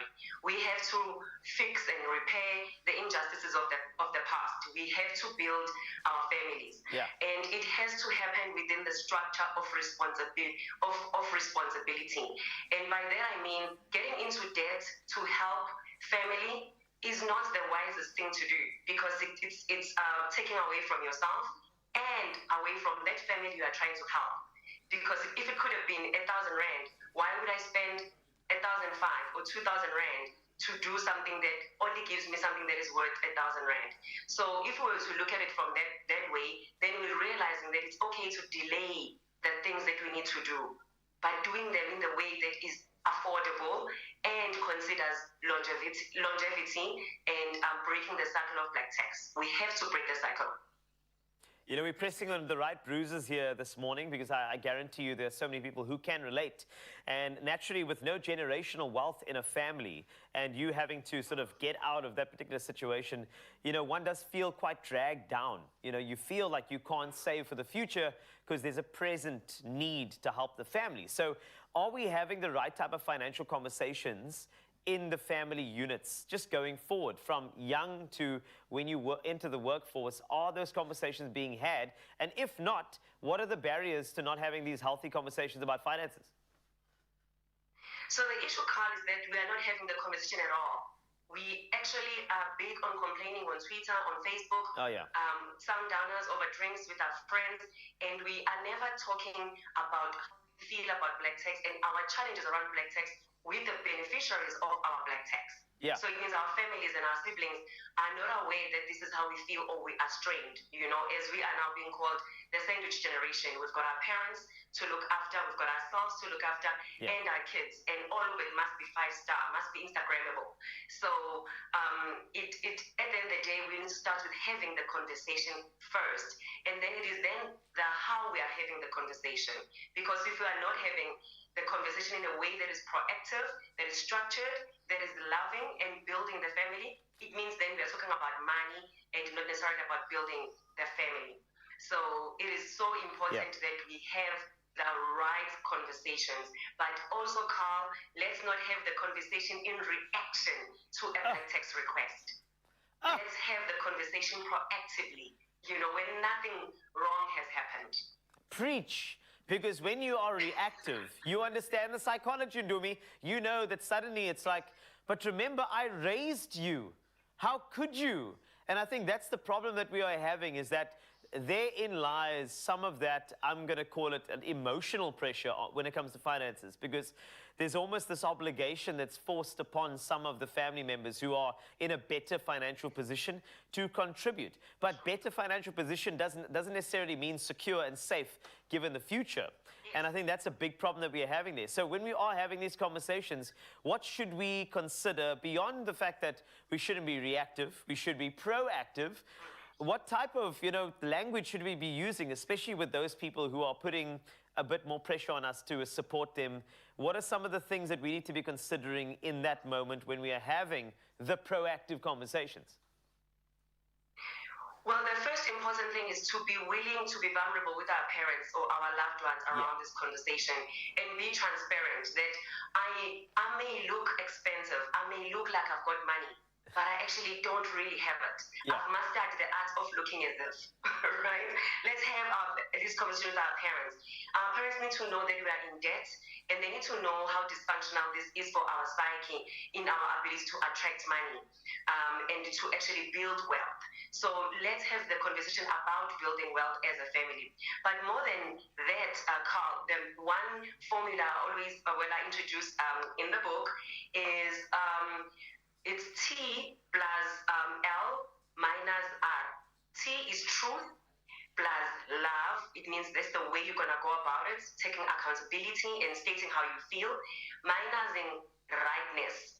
So in the conversation, we must remove the need to be right and to accuse the other party of being wrong right now or having been wrong in the past. Because if we say, if you are my brother and I say, you know, Carl, you've been chowing my money. Yeah. As opposed to me saying, Carl, I love you. And as your sister, I realize that I've been making irresponsible financial decisions. Going forward, I have decided accountability. I have decided that I can only allocate X amount of money to my family responsibility budget. And this is how this is going to affect you. Can you hear that the tone, the laugh is different there, as opposed to me making this your fault, whilst I contributed by agreeing to paying this black tax because it felt good for me to be, you know, the doer, the helper, the hero at the time. So we also need to take our responsibility in knowing that we love the PR that comes with looking good and doing good. And sometimes we do it at the expense of our own financial goals. Ndumi, thank you so much thus far. I feel like I need to steal you for another little chat around Handle Black Tax Like a Pro, and a little unpacking of that book, because I feel like we all need it, especially heading into the festive season where a lot of financial and emotional pressure tends to come to a massive, massive height. I feel like it's important for us to unpack that with Ndumi Hadebe, who will be joining us a little bit later on your Feel Good Breakfast show, so make sure you stick around for that. I love that when you combine a psychologist and a financial guru together, that's when the bombs start dropping. And it really has hit home for me how much of those financial choices are not made from a financial perspective, but rather how they make us feel or how they make us look. This begs the question, though, how we learn our financial literacy. Where does that come from? Because money really has no wrong or right answers. There is no clear right way to make it, save it, or spend it. Everyone's journey is kind of different, but there are some algorithms and there are some choices driven by our personal behaviors and preferences, as we just heard. And those are learned and shaped by the people around us, whether that's our contemporaries or the people that kind of drive us up there, like our parents. So today, for our Money Matters chat, we are taking a closer look at who our financial role models are and how they have influenced our relationship with money for better or for worse. Because money's like a marriage, yo. That was a great chat. Cannot wait to reconnect with him. He was absolutely beautiful.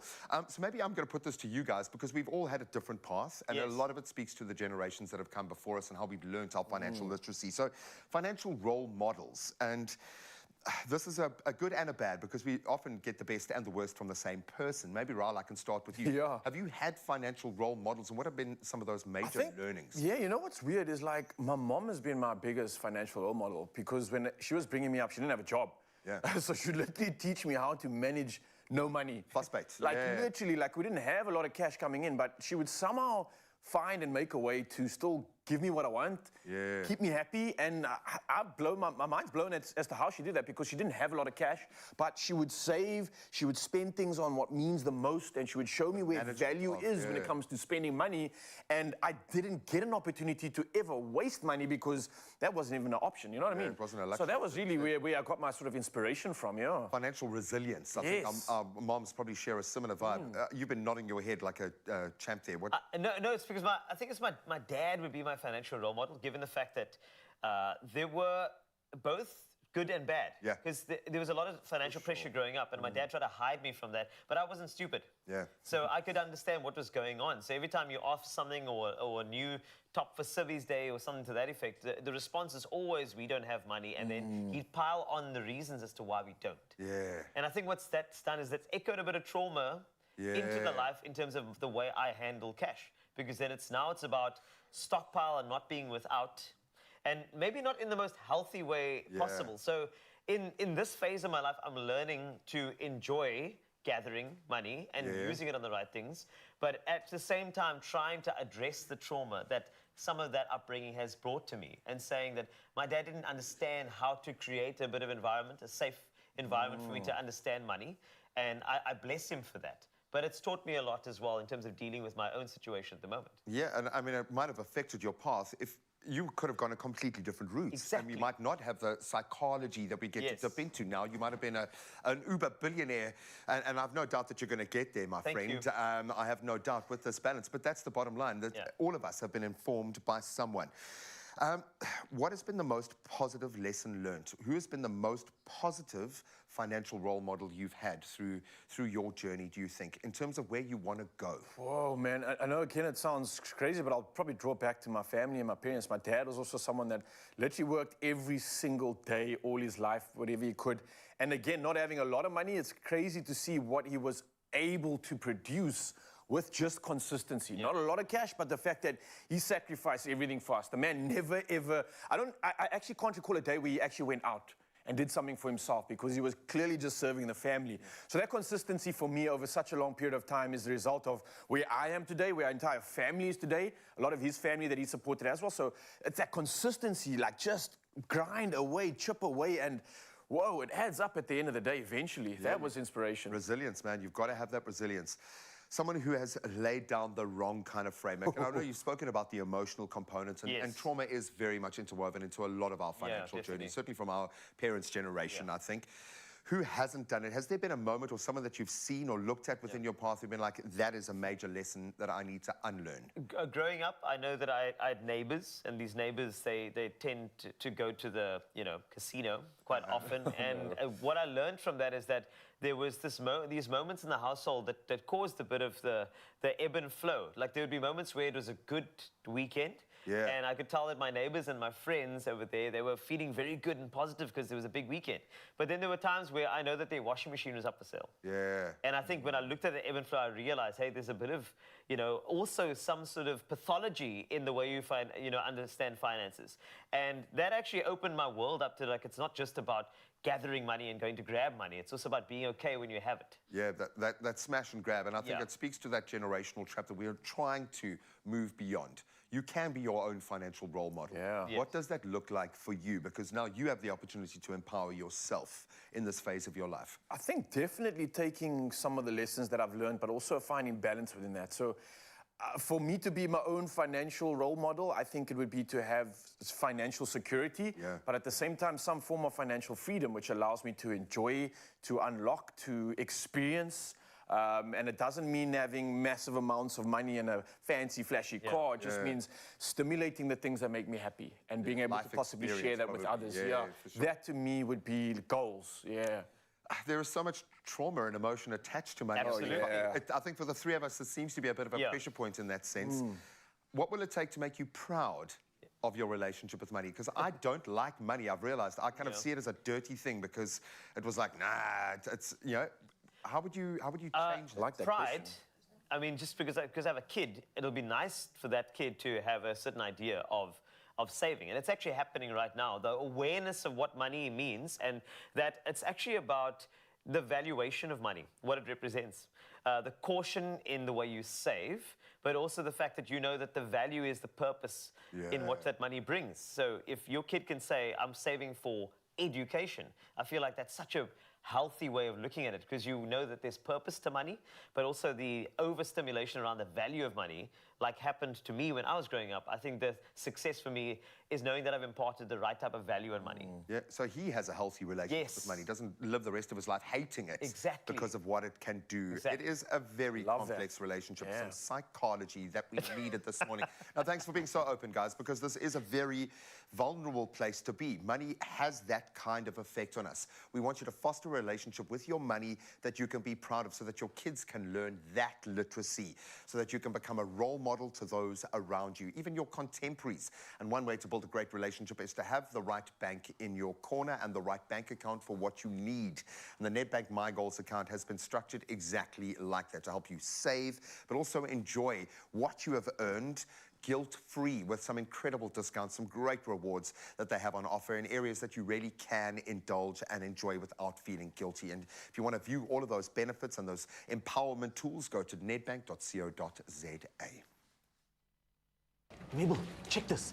With a MyGoals premium account, you get 12 free airport lounge visits. 12? Yeah. God, David, when you are busy planning your next getaway during office hours, man.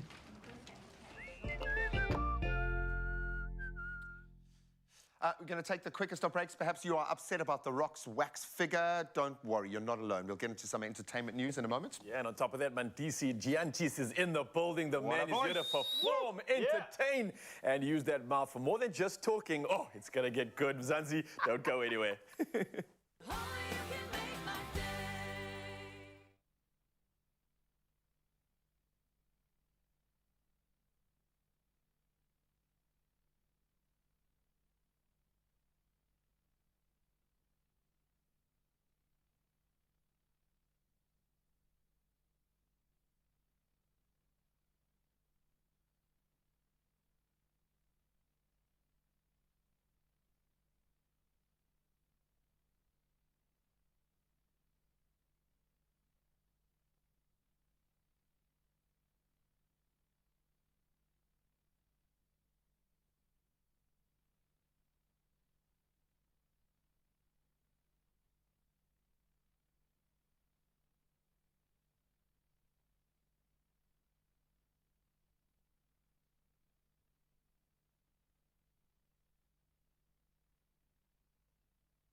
It's my feel-good breakfast show. Welcome back, you beauties. Time to dive into the world of entertainment news and catch up with what our favorite stars have been up to, whether they're real or wax. We've got a lot to talk about this morning, so I'm going to focus on that. When I mentioned a little bit earlier that people are upset about Dwayne Johnson's wax figure that made its debut in Paris, and boy, the reviews are in. They're coming thick and fast, okay?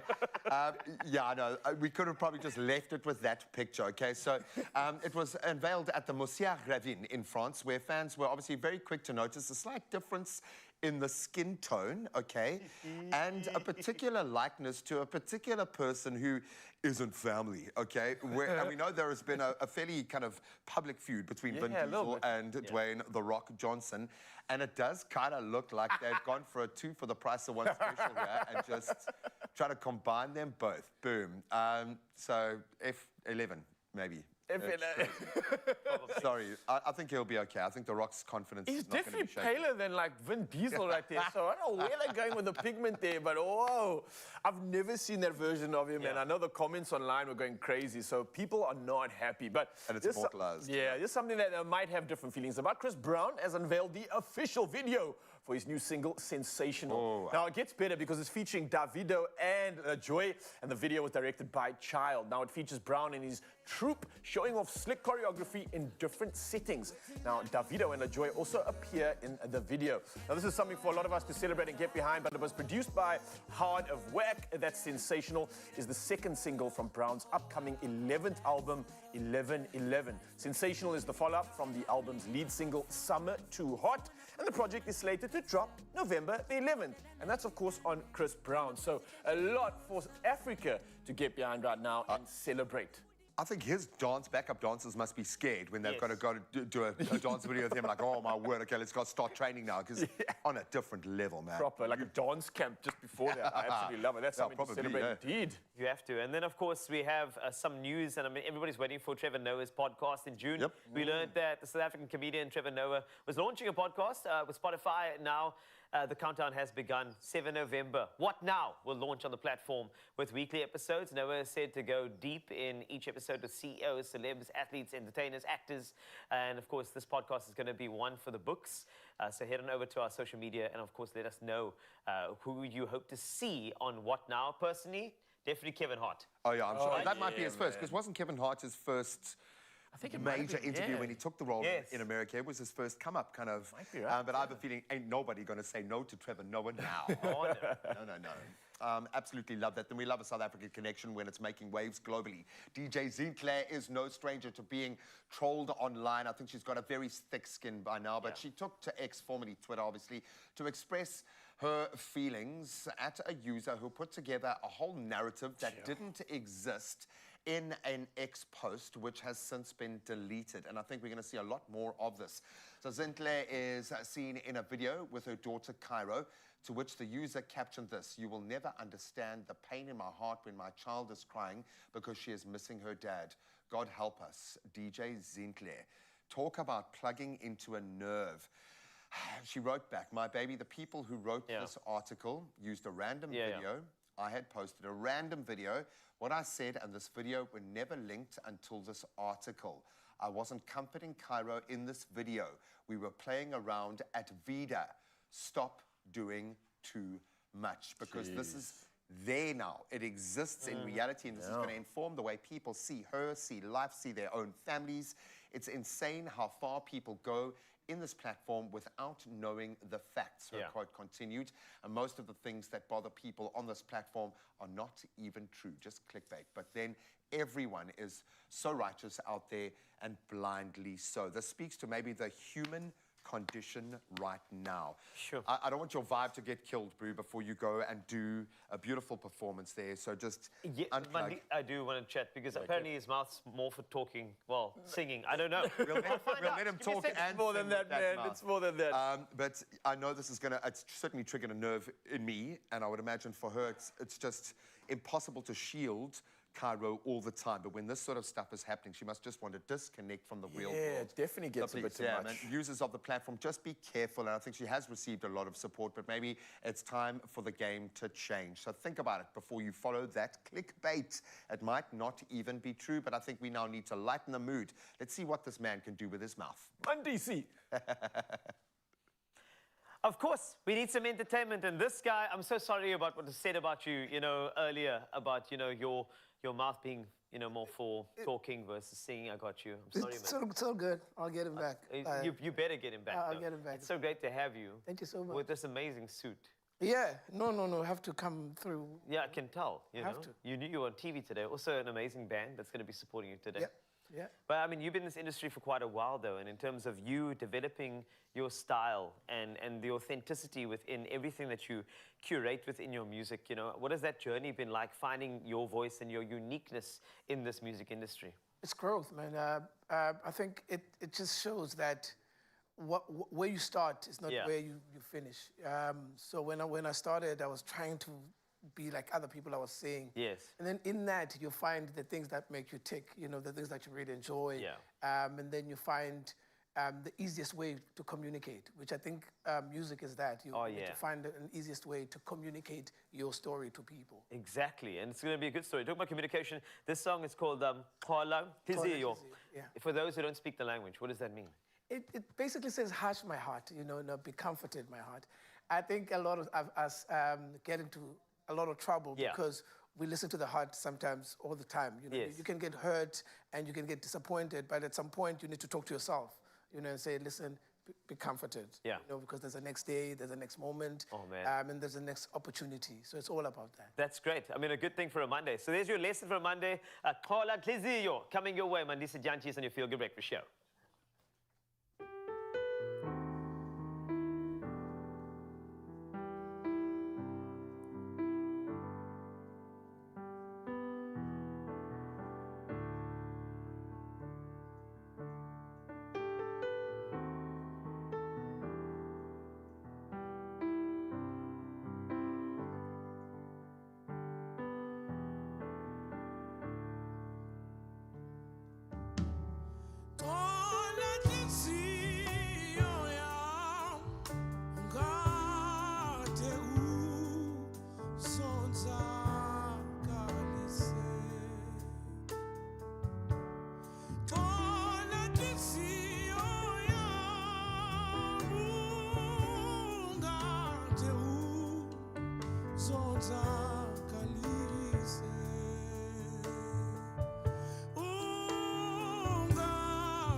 Sekudala noko ukhali zinyembezi sekudala noko thula sekudala noko ukhali zinyembezi sekudala noko thula sekudala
Do it like this.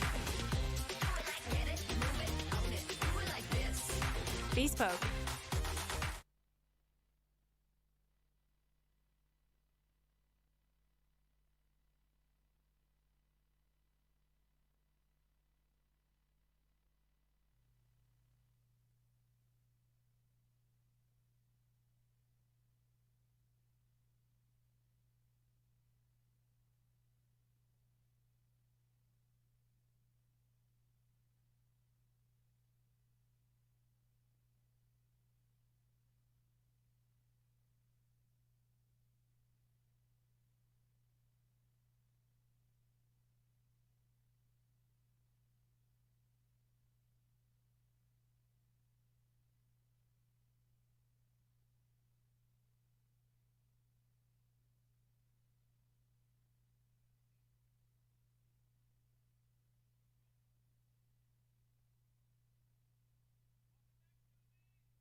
It's my feel-good breakfast show.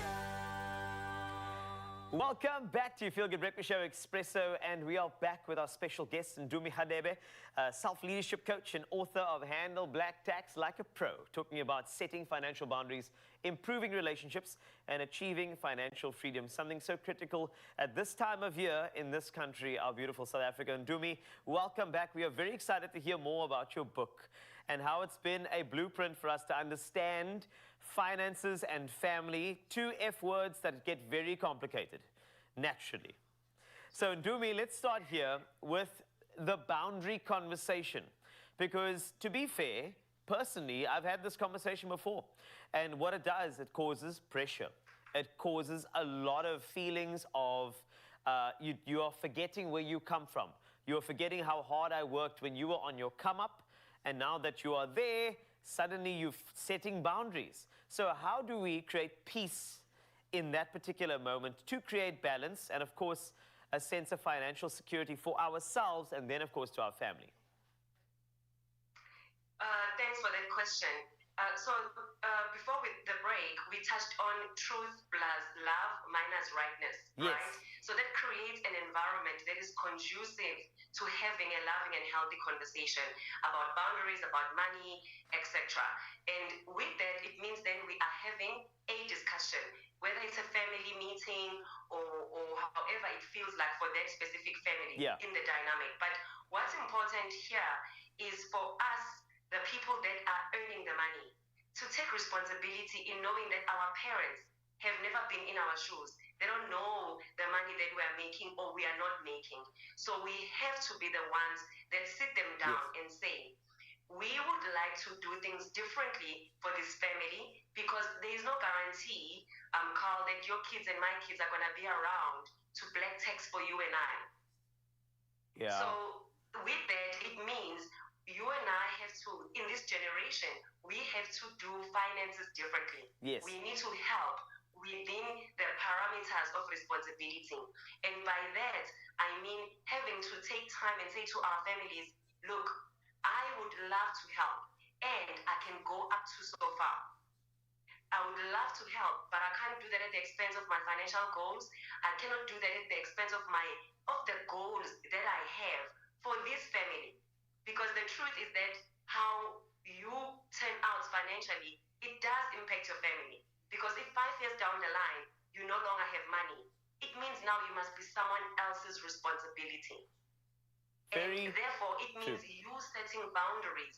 It is the most Ubuntu-fied thing you can do for you and for your loved one. And there's nothing honorable about betraying yourself every day, financially and emotionally and mentally, and in the name of Ubuntu. It's unrealistic. You can love others while you are loving and honoring your personal truth. It is very much possible.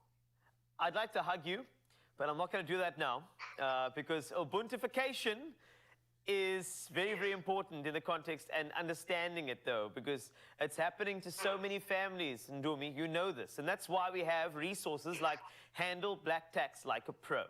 So just in closing, I'd like you to give me an idea of picking up this book. What do you want the reader to have as a navigation point to get through all of this? You know, what are some of the themes in there that you believe in the South African context is going to be vital for individuals looking after their family and, of course, creating something that we have never heard of in certain communities, generational wealth? So the one thing that I'd like people that are struggling with black tax and family responsibility is that setting boundaries is self-love. Setting boundaries is love to yourself and to those around you. Yeah. That's number one. Number two, no one is ever going to come to you and say, look, I don't want to take your money anymore. No one is going to set the boundary on your behalf. So we have to take the individual responsibility of setting the boundaries because our individual circumstances are different. And boundaries require courage. And each individual has to decide, do I want financial freedom? Do I want to end the legacy of poverty for my family? And if we do, I do believe that we ought to have a different conversation with our families around money, and we must do differently. And the most important thing is to not judge yourself when others judge you for the decisions that you make around your finances. If people call you stingy, ungoro, and so on, it is okay. They are entitled to their opinion.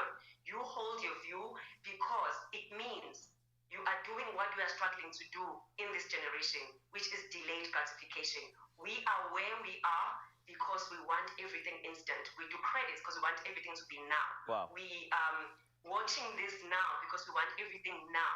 This is who we are as a generation.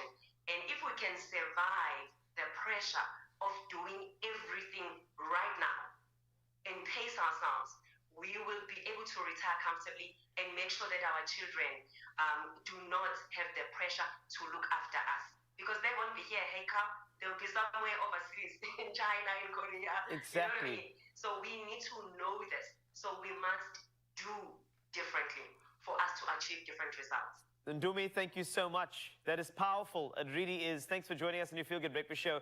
We'll be sure to get our hands on that book, Handle Black Tax Like a Pro. Goodness knows that we require it, but of course, setting those healthy boundaries for the sake of yourself, because you cannot give from an empty well. Don't ever forget that. So some beautiful pearls there from Ndumi Khadebe. Of course, grab the book and get yourself to a financial place of peace, balance, and happiness. Oh, absolutely love that conversation. Really changing the narrative around money and saving money. I think for a lot of us, we could do with a healthier and more rewarding conversation exactly when it comes to that. So let's do that right now, right? Yeah, man. I love it, man. Let's get into a little bit of an exercise. And I think maybe this can speak to a lot of people right now at this time of the year. Have you been trying to save for something special, but putting money aside just seems like a very difficult task? Maybe there's just not enough to go around. Well, saving money can sometimes feel like literally eating your financial veggies. You just got to do it, man. You got to get your greens in, all of those greens, which is good for you, but sometimes tough to get excited about. Well, thank goodness, social media, TikTok, comes in with the rescue, and they've given birth to some amazing savings challenges, such as the viral 100 envelope challenge, but you can kick off yourself and take your savings into another space, another gear. Well, what is the 100 envelope challenge, you may ask? Well, each day for 100 days, you set aside a predetermined amount in different envelopes. Now, after just 3 months, you could potentially be saving more than 50,000 Rand. Well, how do you do it? Well, just like TikToker Noma's Diaries. Check this out. Are you tired of being broke? Well, try this challenge. This is the 100 envelope challenge method. Today I'm cash stuffing 240 Rand in this challenge. Once I complete the first 50 envelopes, I would have saved 12,750 Rand. This challenge is nice and easy. I've done it 3 times. This is my 3rd time. The first time, I deposit my car. The second time, I bought myself a MacBook. And now I'm hoping to start another business with this money. Once you complete the second part of the 100 envelope challenge, which is the other 50 envelope challenge, you save 37,000 Rand 50. So in total, if you want to do both challenges, which is 2 of the 50 challenges, 100 in total, it is 50,550 that you could save. Look, it sounds simple. It sounds simple enough. Look, it does beg the question, you know, interest rates in a savings account, yeah, but that also then feeds the other beast that a lot of us have that emotional baggage with when it comes to saving. I think it's that notion of small, incremental little bits, but the pattern, you've got to make it a daily thing. Yeah, 100%. Now, of course, Mzansi, we asked you this morning if you have found ways and effective ways to save money for a short-term goal. And we asked you to share your best financial advice that you've ever received with us, and you'd use the number 0634088863. So let's see what y'all have come through and see if we can share it with the rest of Mzansi. Yeah, man. Paul weighing in saying, good morning. It's going to be a lovely day. 32-day notice deposit. So that's the one where you can only access the money a month later, after you've had time to think about your financial choice. Yeah, exactly. No, it's great. And there it does have an interest rate as well, yeah. Tufa Lati says, I've been saving for my kids' tuition in a 30-day investment account. Yep. If I have access, I will surely access it, and anything could be potentially be seen as a rainy day. All right, so that again, I think is just the barrier to accessing all that money without the emotion and the impulse. I think these 30-day, I think these 30-day sort of investment accounts really do help with that. So nice advice, Mzansi. I'm loving this. Yeah, man, and it speaks to building a relationship with your bank, the financial resources that you have in your corner. I think it's vital that you do look at it from that lens. Don't see savings as a grudge purchase. I love that analogy. It's the veggies. You just got to eat them every day, but you'll be much better for it. And lined up in your Feel Good Breakfast Show, we chat to the queen of comedy, Celeste Ntuli, plus Expresso's the Lach of the Day. Make sure you stay right there.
It's my Feel Good Breakfast Show.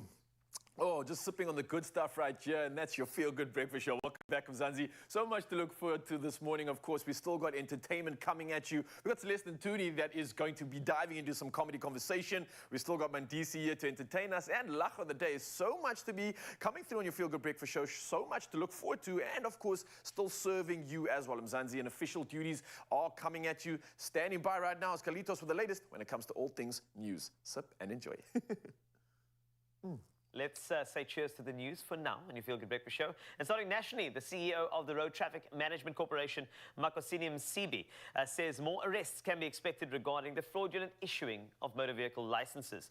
This follows the arrest of 8 people, including examiners and other officials at the Mayerton Licensing Centre in Midvaal. He said one official was found in possession of over 30,000 rand. Msibi says the Mayerton Licensing Centre is infamous for issuing code 10 and 14 driver's licenses whilst the applicants are not physically present and without them having undergone driving tests, including eye tests. Now, the CEO of the Consumer Goods Council of South Africa, Zinhle Ntikwe, says there are huge quantities of illicit and counterfeit foodstuff, tobacco and alcohol in the market. She was speaking at an event organized by the Gauteng Police, where some 3 billion rand worth of counterfeit goods, including footwear, clothing, medicine, cigarettes and alcohol, were destroyed. Tikwe urged communities to work with relevant stakeholders, including law enforcement and the government, to expose those involved in the trading of counterfeit and illicit goods. Let's move abroad. An auction in France of items belonging to the first Senegalese president has been delayed as the government in Dakar negotiates to buy them directly. Leopold Sedar Senghor's possessions, including military medals and jewelry, were to be sold in the city of Cannes. And of course, the current president of Senegal, Macky Sall, urged the Minister of Culture to hold discussions with the auctioneers. Senghor led Senegal for 20 years after independence from France in 1960. He was distinguished poet, I should say, who pioneered negritude, which is an anti-colonialist movement that companioned African cultures. Now, a spokesperson for the Israeli army says 212 people are being held hostage in Gaza. He added that many Palestinian fighters were killed in Israeli attacks on Saturday night, and the bombardment continues. Most casualties, along with those wounded and brought to hospitals, are children and women. Earlier, the UN said at least 120 newborn babies in incubators in Gaza's hospitals are at risk. This as fuel runs out in the Palestinian enclave under renewed Israeli blockade in the wake of the October 7 deadly Hamas attack in Israel. And Springbok rugby star and very much the man of the moment right now, Oxen Chair. He loves his cake, and him posing with a slice and a sign that reads, "Salads don't win scrums," has gone viral. Most agree he's arguably the best loose-head prop in the world rugby, or in world rugby at the present. And of course, thanks to his immense strength and know-how at scrum time, the Springboks secured another World Cup final on Saturday evening, scraping through by 16 points to 15 against England. And now retail giant Woolworths, our good friends, has offered Ox a well-deserved thank you.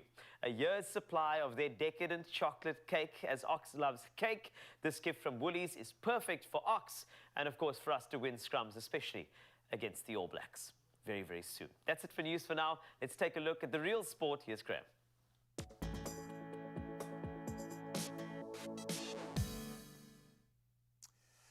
Thank you so much, Carl. Let's start with the big one. In a remarkable twist, the Springboks mounted a historic comeback, erasing a 9-point deficit within the last 10 minutes to secure their spot in the Rugby World Cup final.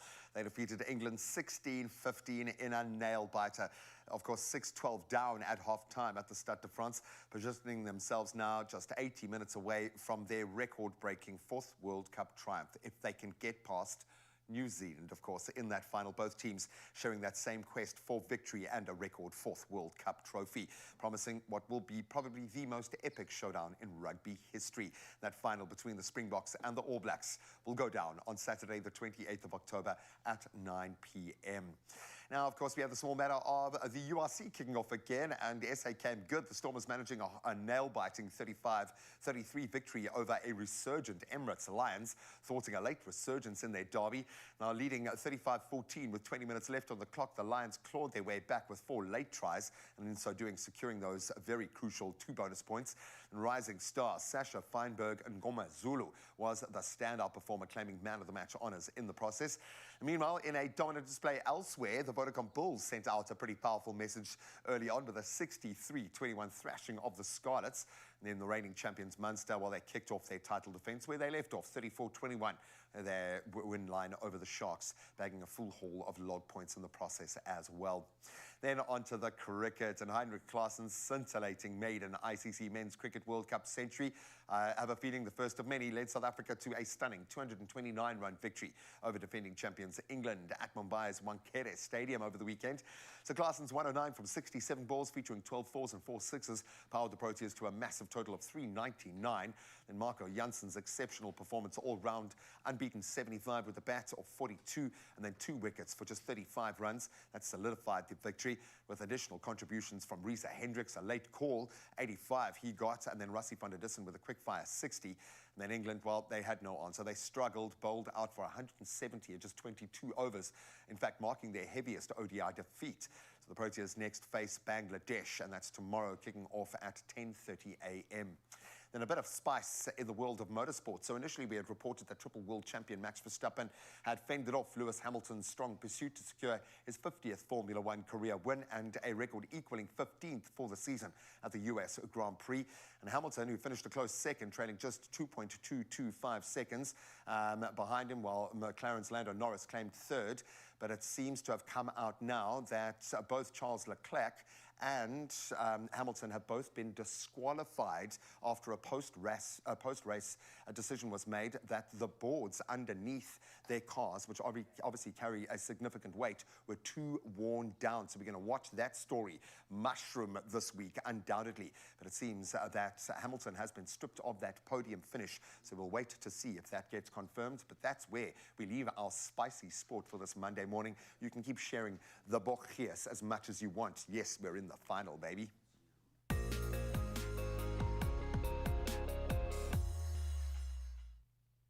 Thank you so much, G-Man. One last time, diving into the traffic to see how we can serve you this morning for many of you heading out on the roads. And if you are in the Johannesburg area in Germiston, there's been a multi-vehicle accident on the N12 eastbound at Craft Road. Now, the right lane is closed. The traffic is slow moving, so do allow for more travel time if you are passing through this area.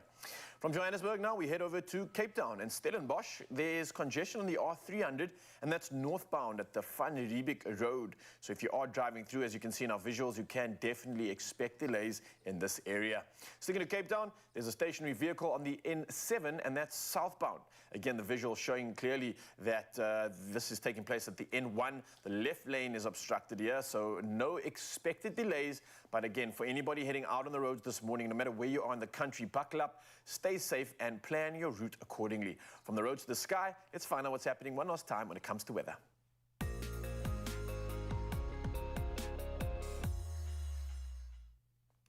Reporting on weather news right now, and more than 100 houses in KwaZulu-Natal have been destroyed by heavy rains and strong winds, leaving scores of families homeless and several people dead.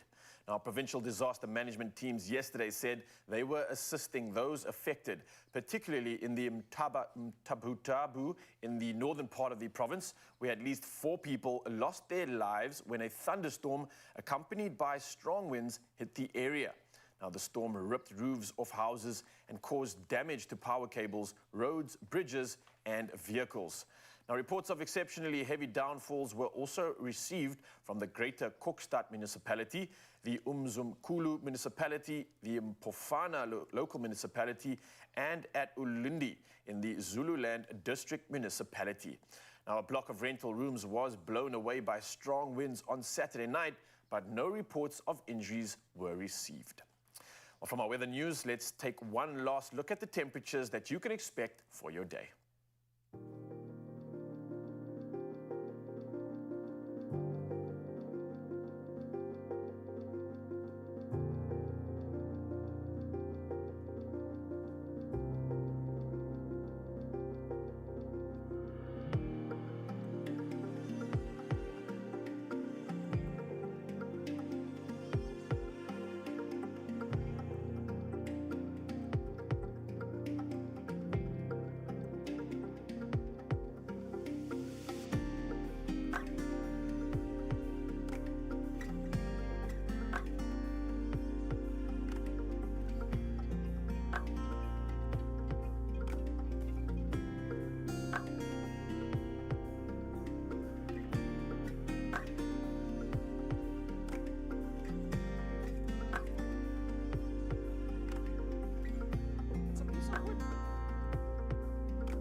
Thank you so much, Mzansi, because it's time to get excited. Why?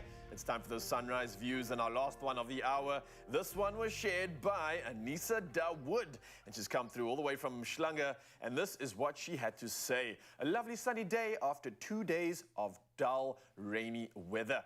And I love this shot coming through, a little bit of a flare there, and you can just see how the sun's reflecting on what looks like the ocean as she peers into the horizon and the promise of a new day. I absolutely love these pictures. Mzansi stepped the bar up today, and I'm hoping for this to carry on for the rest of the week and keep it coming on 063 408 8863. Thank you so much, Nature Boy. Nature putting her hand up this morning, and we love it. Speaking of putting your hand up, we are going to connect after the break with the queen of SA comedy, Celeste Ntuli. Look at that. I feel that her voice is so powerful right now. She is almost as critical as a social commentator as she is just to lighten the mood, to help us get through the dark days. And then, of course, we are going to be connecting with our favorite Kutle, who is out on the range again. She is visiting one of my favorite places on the planet. We are taking you to Clarence after the break, and it's beautiful. Stick around. To the brave hearts who persevere against all odds, we salute you. Along with Adcock Ingram OTC, sponsors of Brave, we're inspiring hope across South Africa this Hopetober. Stand a chance to win 1,500 Rand cash every weekday by answering the weekly Hopetober competition question on Expresso's Facebook, Twitter or Instagram pages throughout the month of October using hashtag Hopetober and hashtag sponsors of Brave. T's and C's can be found on expressoshow.com.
It's my feel-good breakfast show.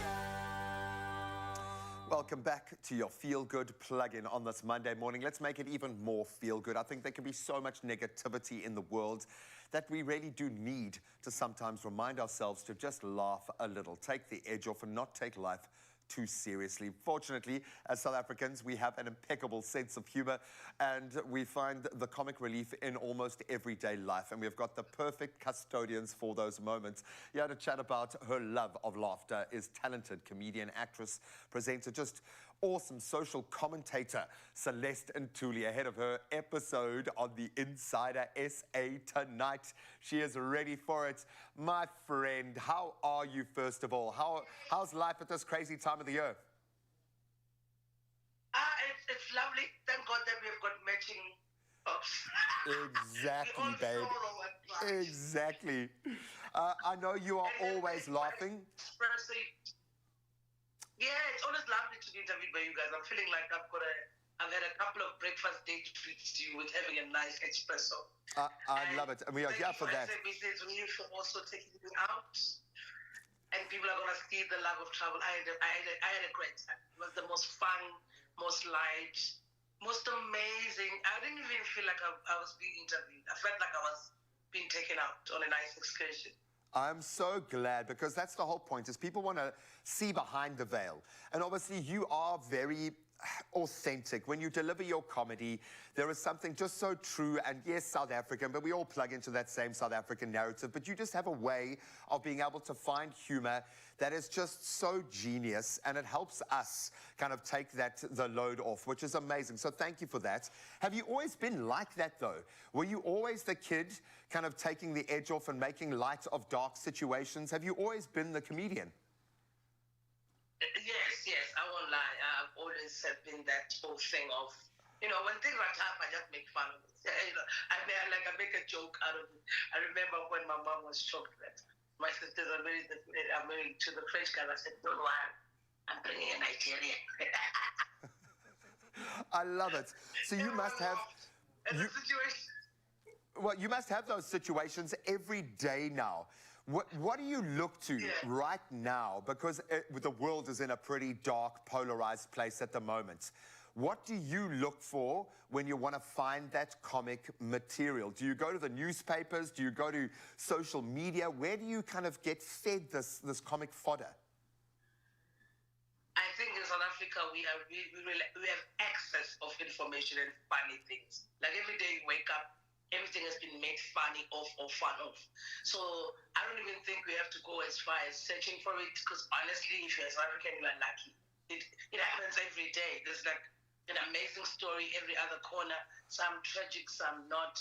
And sometimes the comedy is not really what you're looking for, but you take the very same situation that people are hearing about or going through, and you find a funny part with that situation. It's not even about finding the funny itself, you know what I mean? So anything can have a funny element or view, if you will. I believe that as comedians, it's just that we live in that space of finding humor and finding a punchline. So our view of seeing something is different than most people, because we will find that why are we acting the same way? Sometimes the commonality is what is funny. Sometimes the thing being strange is also funny. So any situation really can be funny. You don't have to even go as far. And I come from a family of 8, so I grew up with so many dynamics, people with dynamic characters. I love that, and that's the South African way. We either celebrate what's the same or we celebrate what's different, and that's just how we roll, because we kind of have to do that. I would imagine you have to kind of step outside of your comfort zone for the insider, because it's all on you, and I love the fact that we get to enjoy a bit of an adventure. Were there any mishaps? Did anything go horribly wrong? Were there any moments where you were left laughing during your insider adventure? Give us a bit of background. Well, the cable was scary. Every time it stops, I didn't realize I'm scared of height that much. I was a bit claustrophobic and also going, oh my God, really? Why would if I would just, anything happen, you know, I literally became a Zulu man, like, hey, this is dangerous. So I think every time the cable stopped, I was really shaken. The guys were laughing at me, and that was the funny part. And also I think the walking out there, I was not ready, but it was nice. I think I would do it again, because I was like, oh, this is a beautiful early in the morning, go out there and hike that much and get to the top and have a lovely drink, whatever, coffee. So I felt it was such a refresh. I didn't know it was such a lovely surprise to have that much view at the top, you know. I felt like I'm also a hiker. You are now, girl. You've got the T-shirt. You've done it. Well, I don't want to reveal too much, because I know people are going to go on an adventure with you on the Insider. All I'm going to say is, because I know you are incredibly funny, but you have a way of capturing the lived experience of South Africans right now that goes beyond. And I think you help a lot of people know where we fit into the world. And right now, they're young South Africans that need that guidance. So thank you for being that, on top of everything else that you are, and just being an absolute gem. We love her so much. And of course, you get to go into the life behind the life of this incredible human being tonight on the Insider SA. You can join Celeste for a very local adventure that had her terrified, and I'm sure will have all of us laughing. I love Celeste and Tuli so much. I mean, I'm fangirling right now. Hi, Celeste, if she can see me. Anyway, right, let's have a good laugh, man. Yeah, man, it's time for that part of the morning where we bring on the lach of the day, obviously serving you now. I know this weekend was pretty crazy, right? A lot of us went through a few emotions. A lot of us obviously were going through the most, but someone specifically had some advice and something very interesting that I think we want to take a look at right now. Yeah. Hey, I'm Brody, and this is for the government, and I'm protesting, and I want 3 days off of school, because, I've been tired of school lately, and I've been dreaming for 3 days off.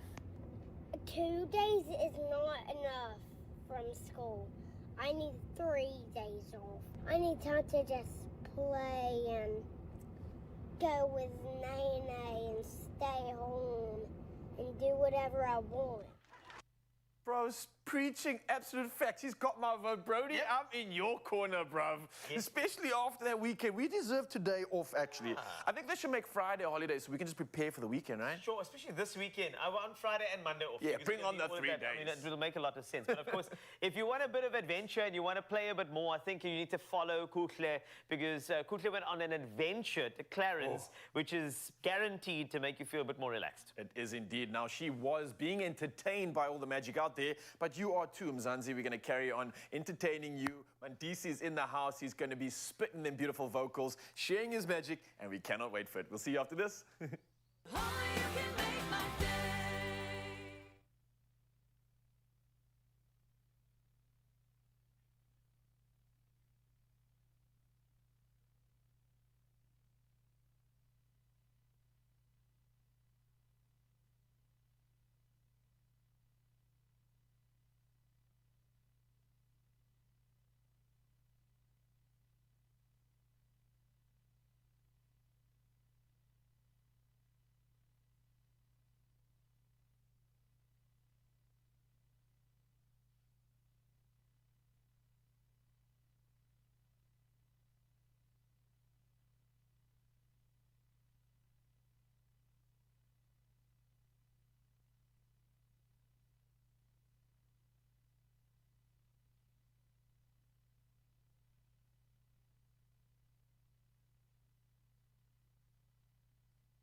It's my feel-good breakfast show.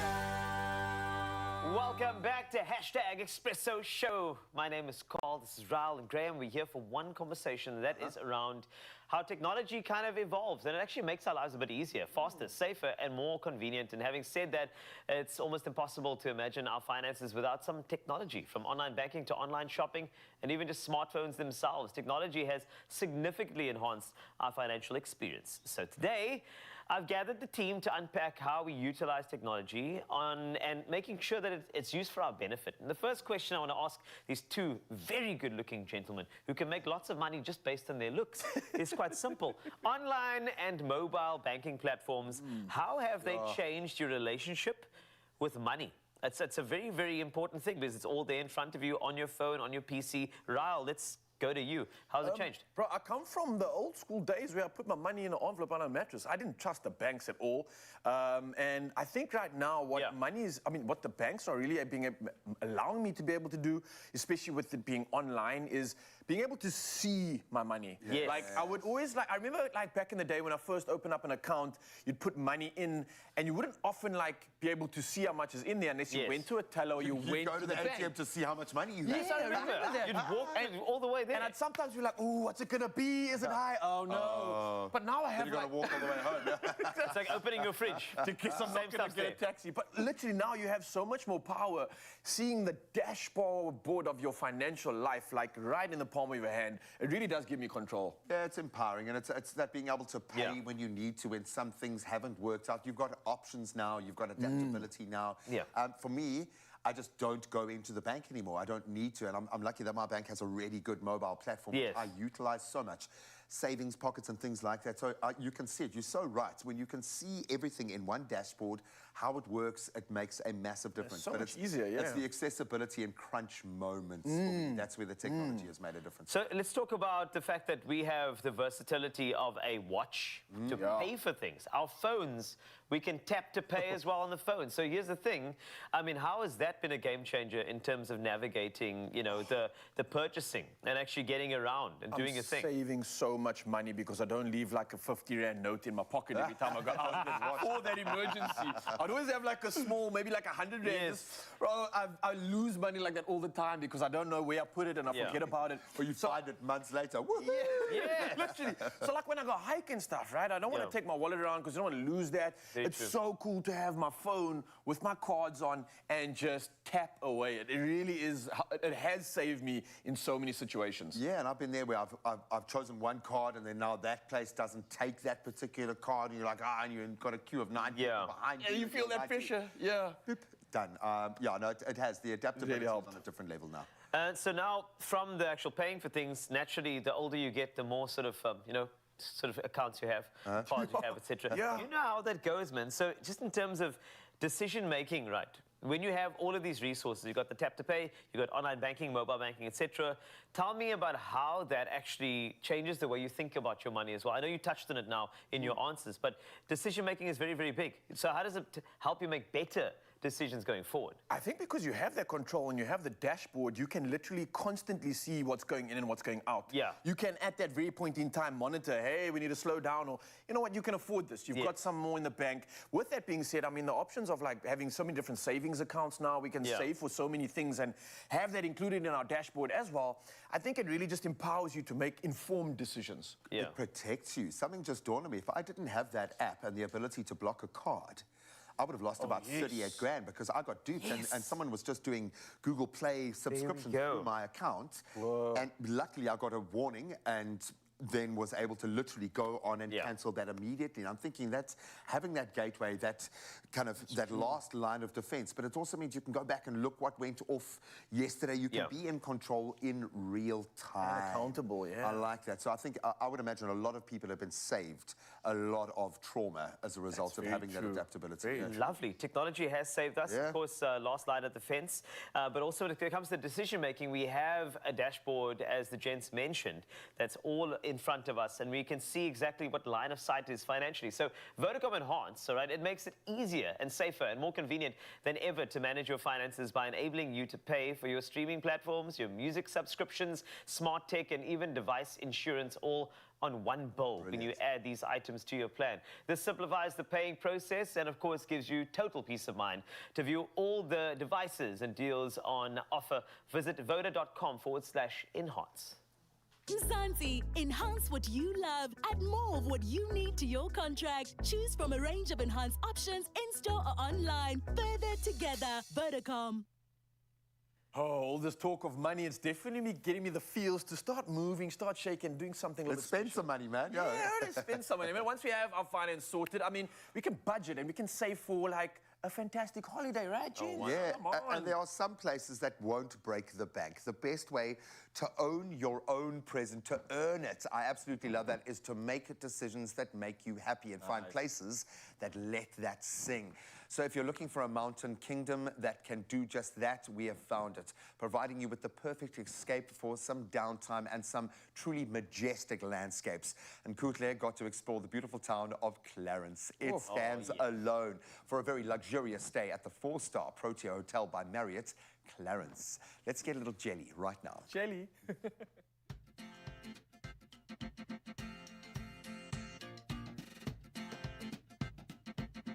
I have just arrived at the beautiful Protea Hotel by Marriott Clarence, where eco-lovers and tourists can explore this magical landscape, escaping the city life at this 4-star retreat. So get ready to bask in the beauty of this mountain kingdom.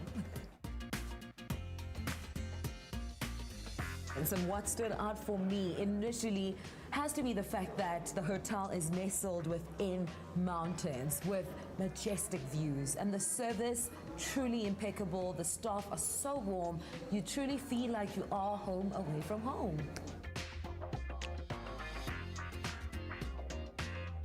please talk to us about what makes Clarence so unique and a popular destination for tourists? Clarence is it's an amazing town. We've got the most amazing views. We're surrounded by the Maluti Mountains.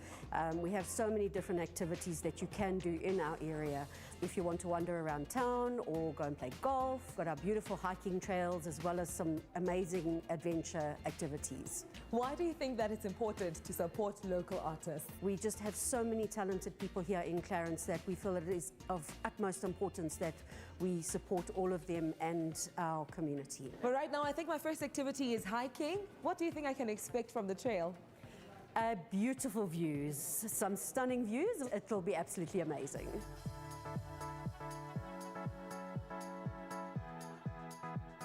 We are always busy within the city, so it's always good to take a walk, take your time, be surrounded by trees, give yourself a sense of relaxation and rejuvenation and getting ready, you know, for the next move. You know, Alfred, I was a bit apprehensive to start my day with a hike, but it's so worth it because look how stunning all of this is, hey? Beautiful. You can see on your eyesight that is our Lesotho mountains. Those mountains that they have something like a Basotho cap. Yes. That's why we call them the Malutis. And I can actually see that. Clarence is one of the best places, you know. What is special about our town is the whole community is involved in the maintaining of the nature reserve. Before the donation, really, there wouldn't be a beautiful place like the Clarence Nature Reserve. I am ready to continue our hike, Alfred. Let's go. Yeah, let's go. I love and appreciate the inclusivity of the Clarence Nature Reserve. They've just completed the phase 1 of the wheelchair trail, which I think is brilliant because it's going to allow more people to come enjoy the scenic space. From the beauty of the land to being surrounded by stunning natural landscapes, it's now time for fun activities to get going on the ground. I am ready to get my golf game on. First things first, I'm not even a beginner, okay? I'm less than a beginner. What are some golfing tips, 101, that you can give to me so I can play like a pro? There's a tee box. That's where we tee off from. There's a green. We aim to get the ball on the green in the fewest shots possible. And then we want to hit the ball from the tee box is the fairway. And that's where all the golfers would like to hit it. It's not always that easy. And then from there on, we try to get it on the green. It's a beautiful game. You can play it until you're old. You can start when you're young, and you'll never be satisfied, and it drives you to do better, play better golf, and come back the next day and try again. I absolutely love that. I think I'm ready to learn how to play from the pro himself. Okay, perfect. Will you teach me? Of course I will. So let's go. Let's go.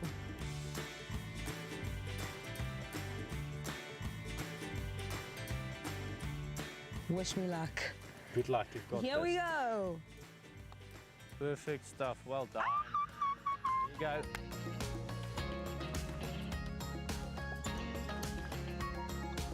My Monroe art experience was truly significant and very refreshing because it feels like the Monroe Gallery is within the hotel, because at each point and corner of the hotel you are met with art that is just finely done by the greatest artists. It adds on to that purely unique and significant Clarence experience.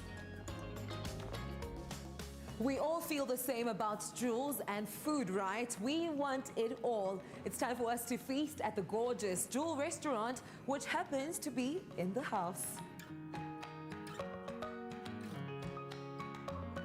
This looks divine. Thank you so much. Please talk to me about what we have here on the plate as a starter. Perfect. It's our pork belly starter. It's served with a carrot puree, sauerkraut, and then it's topped with beautiful pork crackling.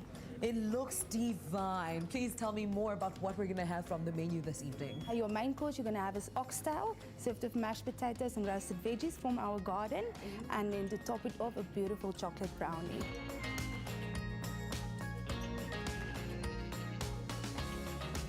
My stay at Protea Hotel by Marriott Clarence has truly been one for the books. Thank you so much to Clarence for opening me up to new adventures and new ways of exploring.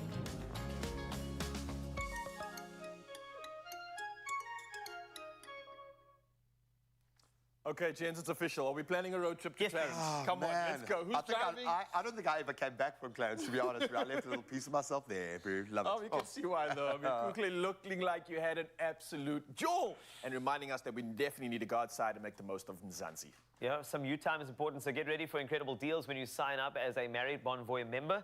Visit Marriott.com to ensure you're prepped for your next exciting trip. Oh, so just a few more moments of this amazing show to savor with you all. We have been talking about financial literacy, and we're going to see how far we can make your money stretch. And then if you love good quality meat, we're going to take you to one of the best mince meat factories in the world. Absolute magic you can imagine. We are excited. Just think of how Clem felt going into this space. It's his happy place, and we all get to go there after this. I'll meet you there.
It's my feel-good breakfast show.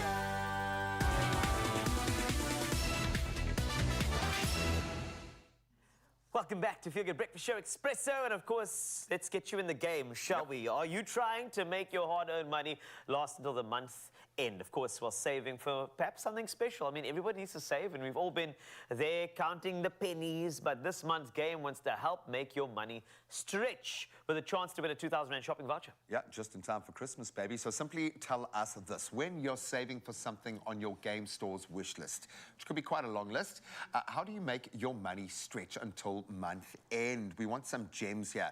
Share your budget-savvy ways on our Expresso Facebook, Twitter, or our X page, our Instagram competition post as well. And you can use the hashtag #GotGame in your answer.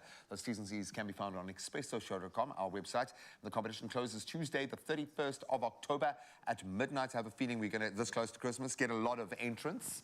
So please just make it good. Make it a really good one. Any ideas to how to make money stretch? I mean, any ways you use it in your house?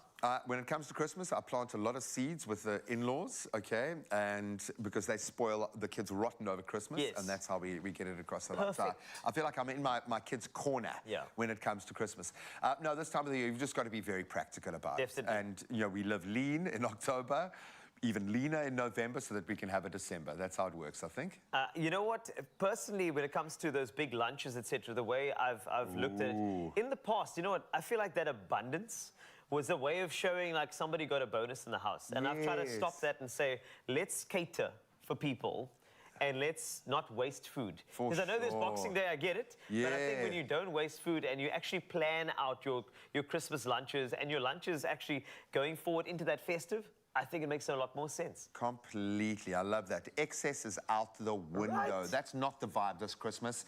I love that. Share. We want to look after each other. I love this whole notion. Remember, it's not about how much money you make, but how you can make it go further. So get down to game stores where you can make your randellas go so much further with some literally unbeatable deals. And if you can find a deal that can beat it, they'll match it. And then find a store, right? Store opening hours on Monday to Friday from 9 to 6, Saturday from 9 to 5, and Sunday and public holidays from 9 to 4.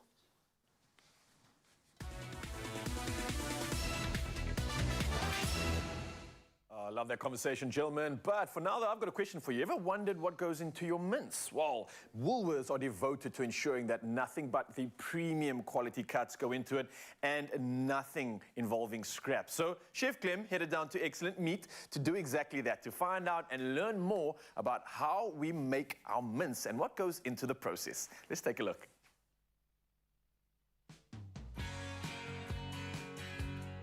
To deliver exceptional quality meat that you can trust, Woolies have built trusted supply chains with not just their farmers, but their suppliers as well. And today I get to experience that firsthand as I'm visiting their local butchery, Excellent Meat, to find out what goes in Woolies beef mince that just makes it exceptional. Sadiq Ismail, thank you so much for having me here today. I'm very excited to be on what I consider ground zero of the production of that exceptional quality mince. Tell me more about the history of Excellent Meat. It's been a love story between my mom and my dad that started this business in 1970. And that's where the innovation started. You know, the real growth of Excellent Meat really started from that one butchery that we had in Wetton since 1970. Your first order to Woolies was in 1996. Tell me about the relationship then and how it's evolved until today. We opened up in 1995 as a retail store, but at that time it was a very ultra-modern retail store for this area. For South Africa. For South Africa. Yeah. And when Woolies came to hear about this beautiful store opened up in Elsies River, they came to visit the store. And they were intrigued with the hygiene, the quality they saw, the service they saw of a staff rendering, and then they approached us if we're willing to supply halal meat to their stores. At the time, Woolworths had a benchmark of standards and quality. And for us at the time to get that order, it's almost as if we've made it. There's a continuous proudness of being associated to Woolworths, and at the same time, it's delivered our brand, and it's sort of escalated that brand to a bit of a level of we are doing something right. You're only one of 2 beef mince suppliers to Woolies. Tell me, what is it about Excellent Meats that sets you apart from your competitors? As a brand itself, our core focus is our people. Their joy, their happiness, that is key for us. And then we've got very strategic supply chains for the last between 25 and 30 years. And they work as our partners. Then I think welfare and well-being of animals is a fundamental. And these are driven hard by ourselves and Woolworths. So constant audits are being done at farmers and abattoirs to ensure processes are followed. And then the last one for me is that if you don't respect the product will not respect you. So the fundamental is when you touch that piece of meat, give it some love. Because the fundamental of everything is love.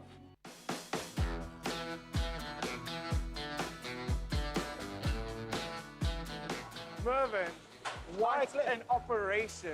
It is amazing. But I'm going to ask one question.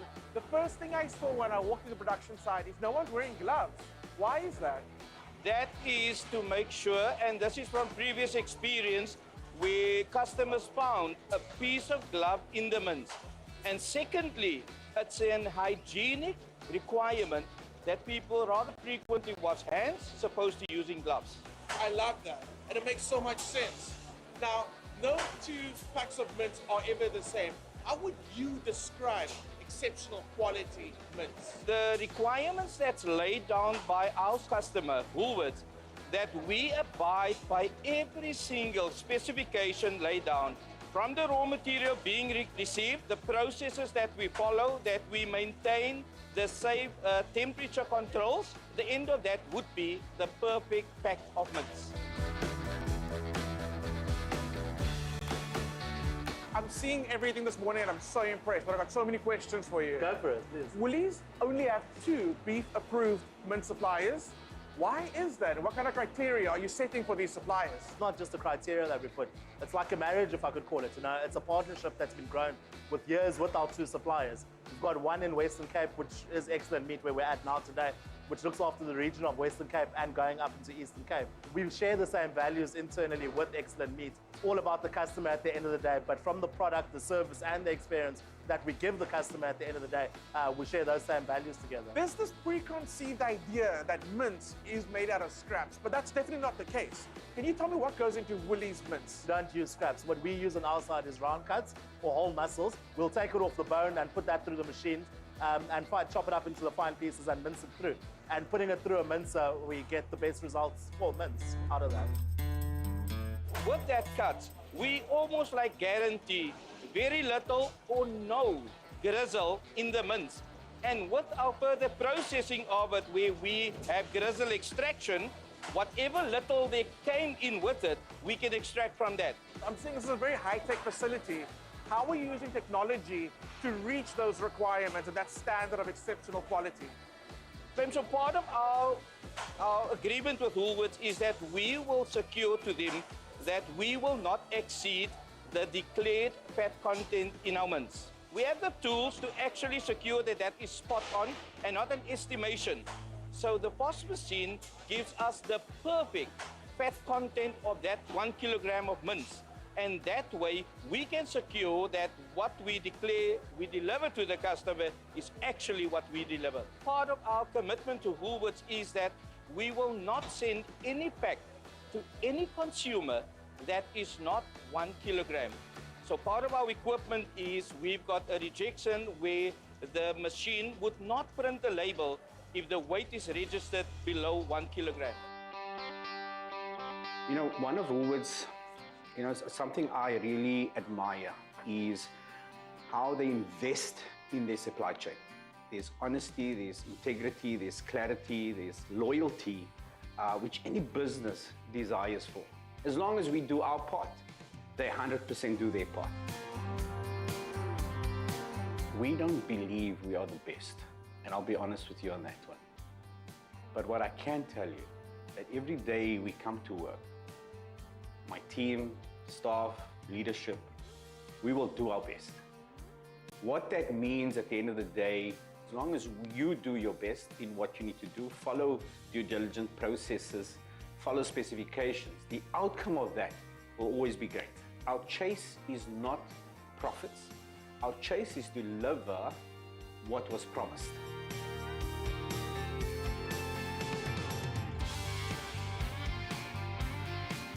Consistent quality beef mince that you can trust, supplied and produced by a passionate team that only use selected cuts, never scraps. There truly is only one option when it comes to beef mince, and that's Woolies Beef Mince. Shop it in-store, online, and on the app. Oh, Clem coming through. I can't wait for him to dive into some of the recipes that we can have with that, but it is definitely just assuring to know that Woolworths cares about what goes into their mince. So it's an opportunity for us to be shopping the only mince to choose, and that's at Woolworths. Now available at new, lower prices, and that's in-store, online, and on the app. What are you waiting for? Include it in your weekend treats. Coming up in your Feel Good Breakfast Show, I'm not going to mince my words on this. We are going to meet, once again, an incredible artist, Mandisi Jantjies, who is here. And I am going to let him blow his own trumpet for you very soon.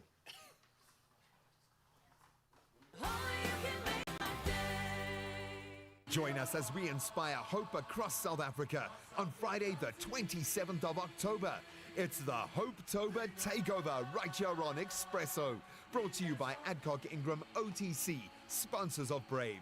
We bring you inspiring guests, messages of hope, and live performances for Mzansi. Plus, you stand a chance of winning 1,500 Rand cash every hour on the show. So mark your calendars and get ready for a morning of hope. Friday, the 27th of October, only on S3.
It's my feel-good breakfast show.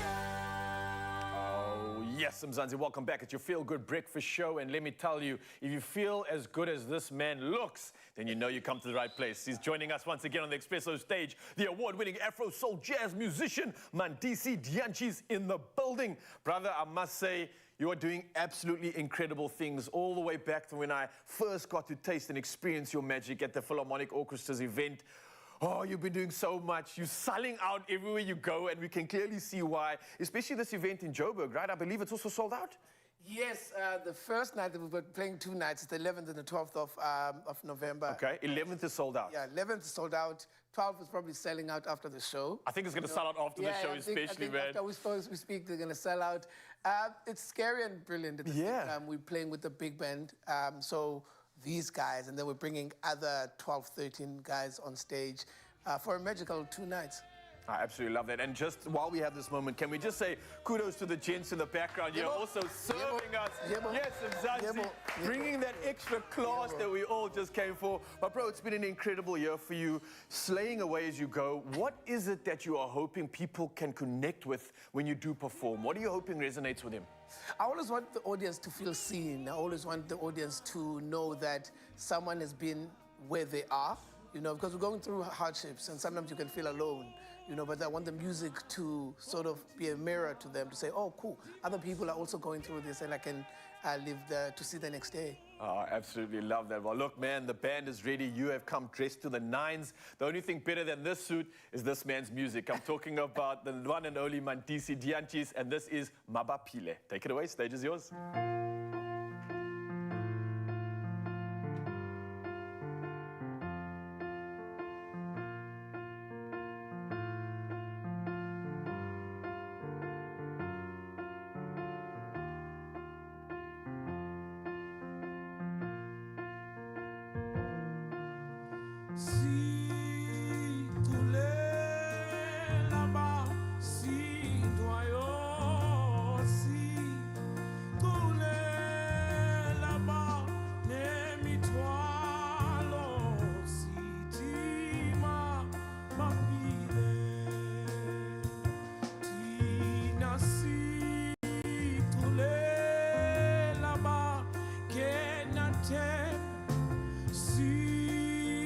Cool.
This lad is something else. Honestly, Mandisi, Wow. please take a bow for us. All of you gentlemen, please. Upstanding. I love the band!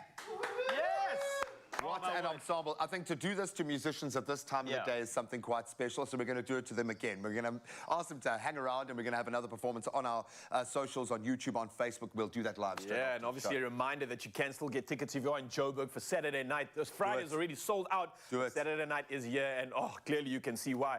Of course, Mzansi doesn't stop there because we've got a lot to look forward to, especially on tomorrow's show. It's all about mental health, right? And now something that's been very exciting, we actually flew an Expresso kite up for this once. It's the Kite Festival, which is highlighting everything when it comes to mental health. So we're going to be chatting about that incredible festival on your Feel Good Breakfast show and a whole lot more. Of course, talking about mental health, I mean, how do you support your partner's mental health? That's a big thing happening in the home, and of course, a good platform to give you some tips and tricks from our experts as well. I love it. Then we've got to make you feel good to support the mental health. Namakal Star is, well, her name actually means bravery. Okay.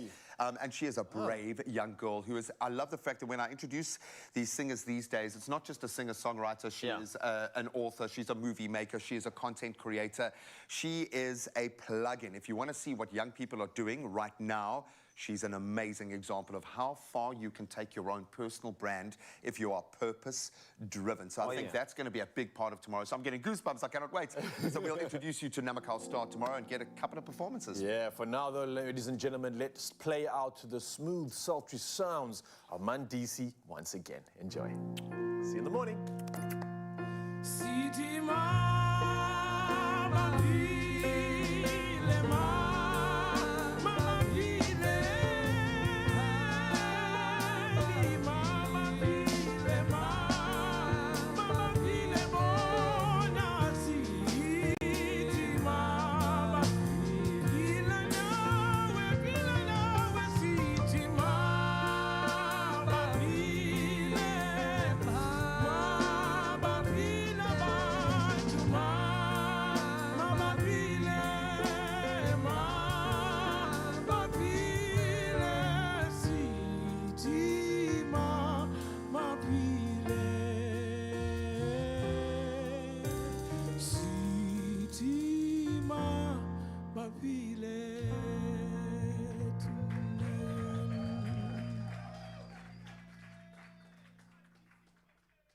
Another feel-good production.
This time of the day and being so honored.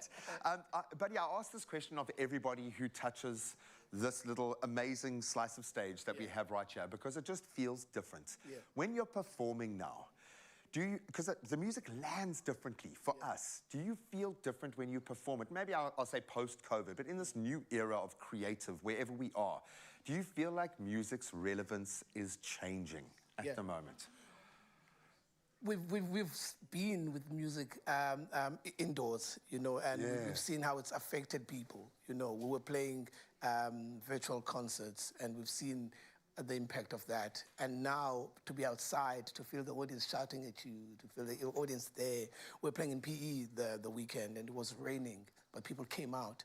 So when you see that, just that sight, you realize that this is bigger than all of us. You know, we have a duty, as much as the audiences come there open-hearted because they need it.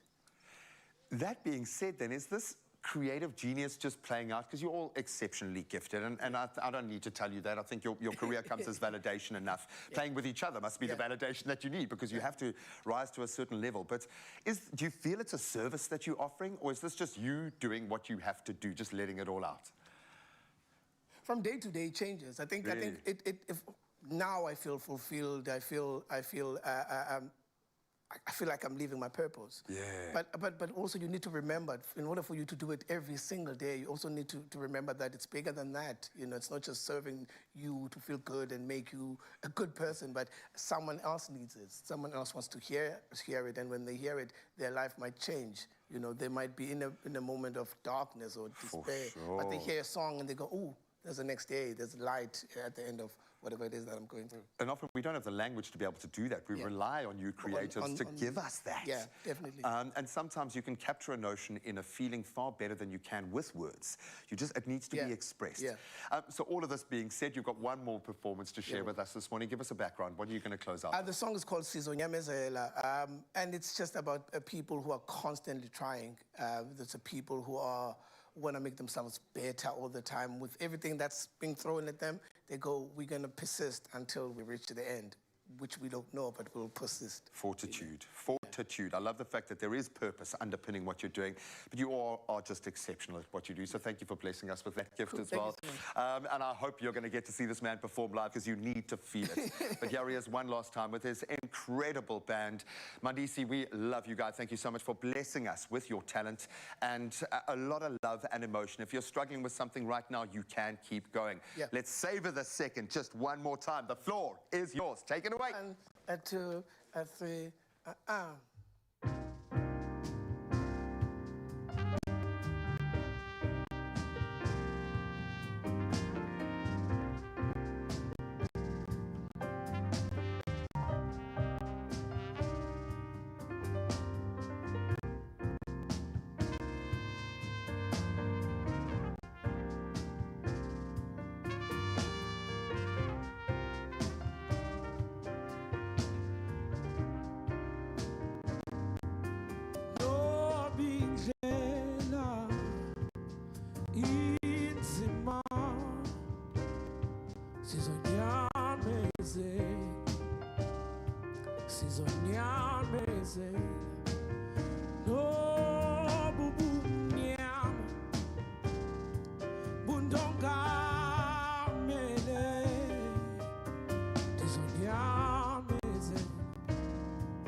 Thank you very much.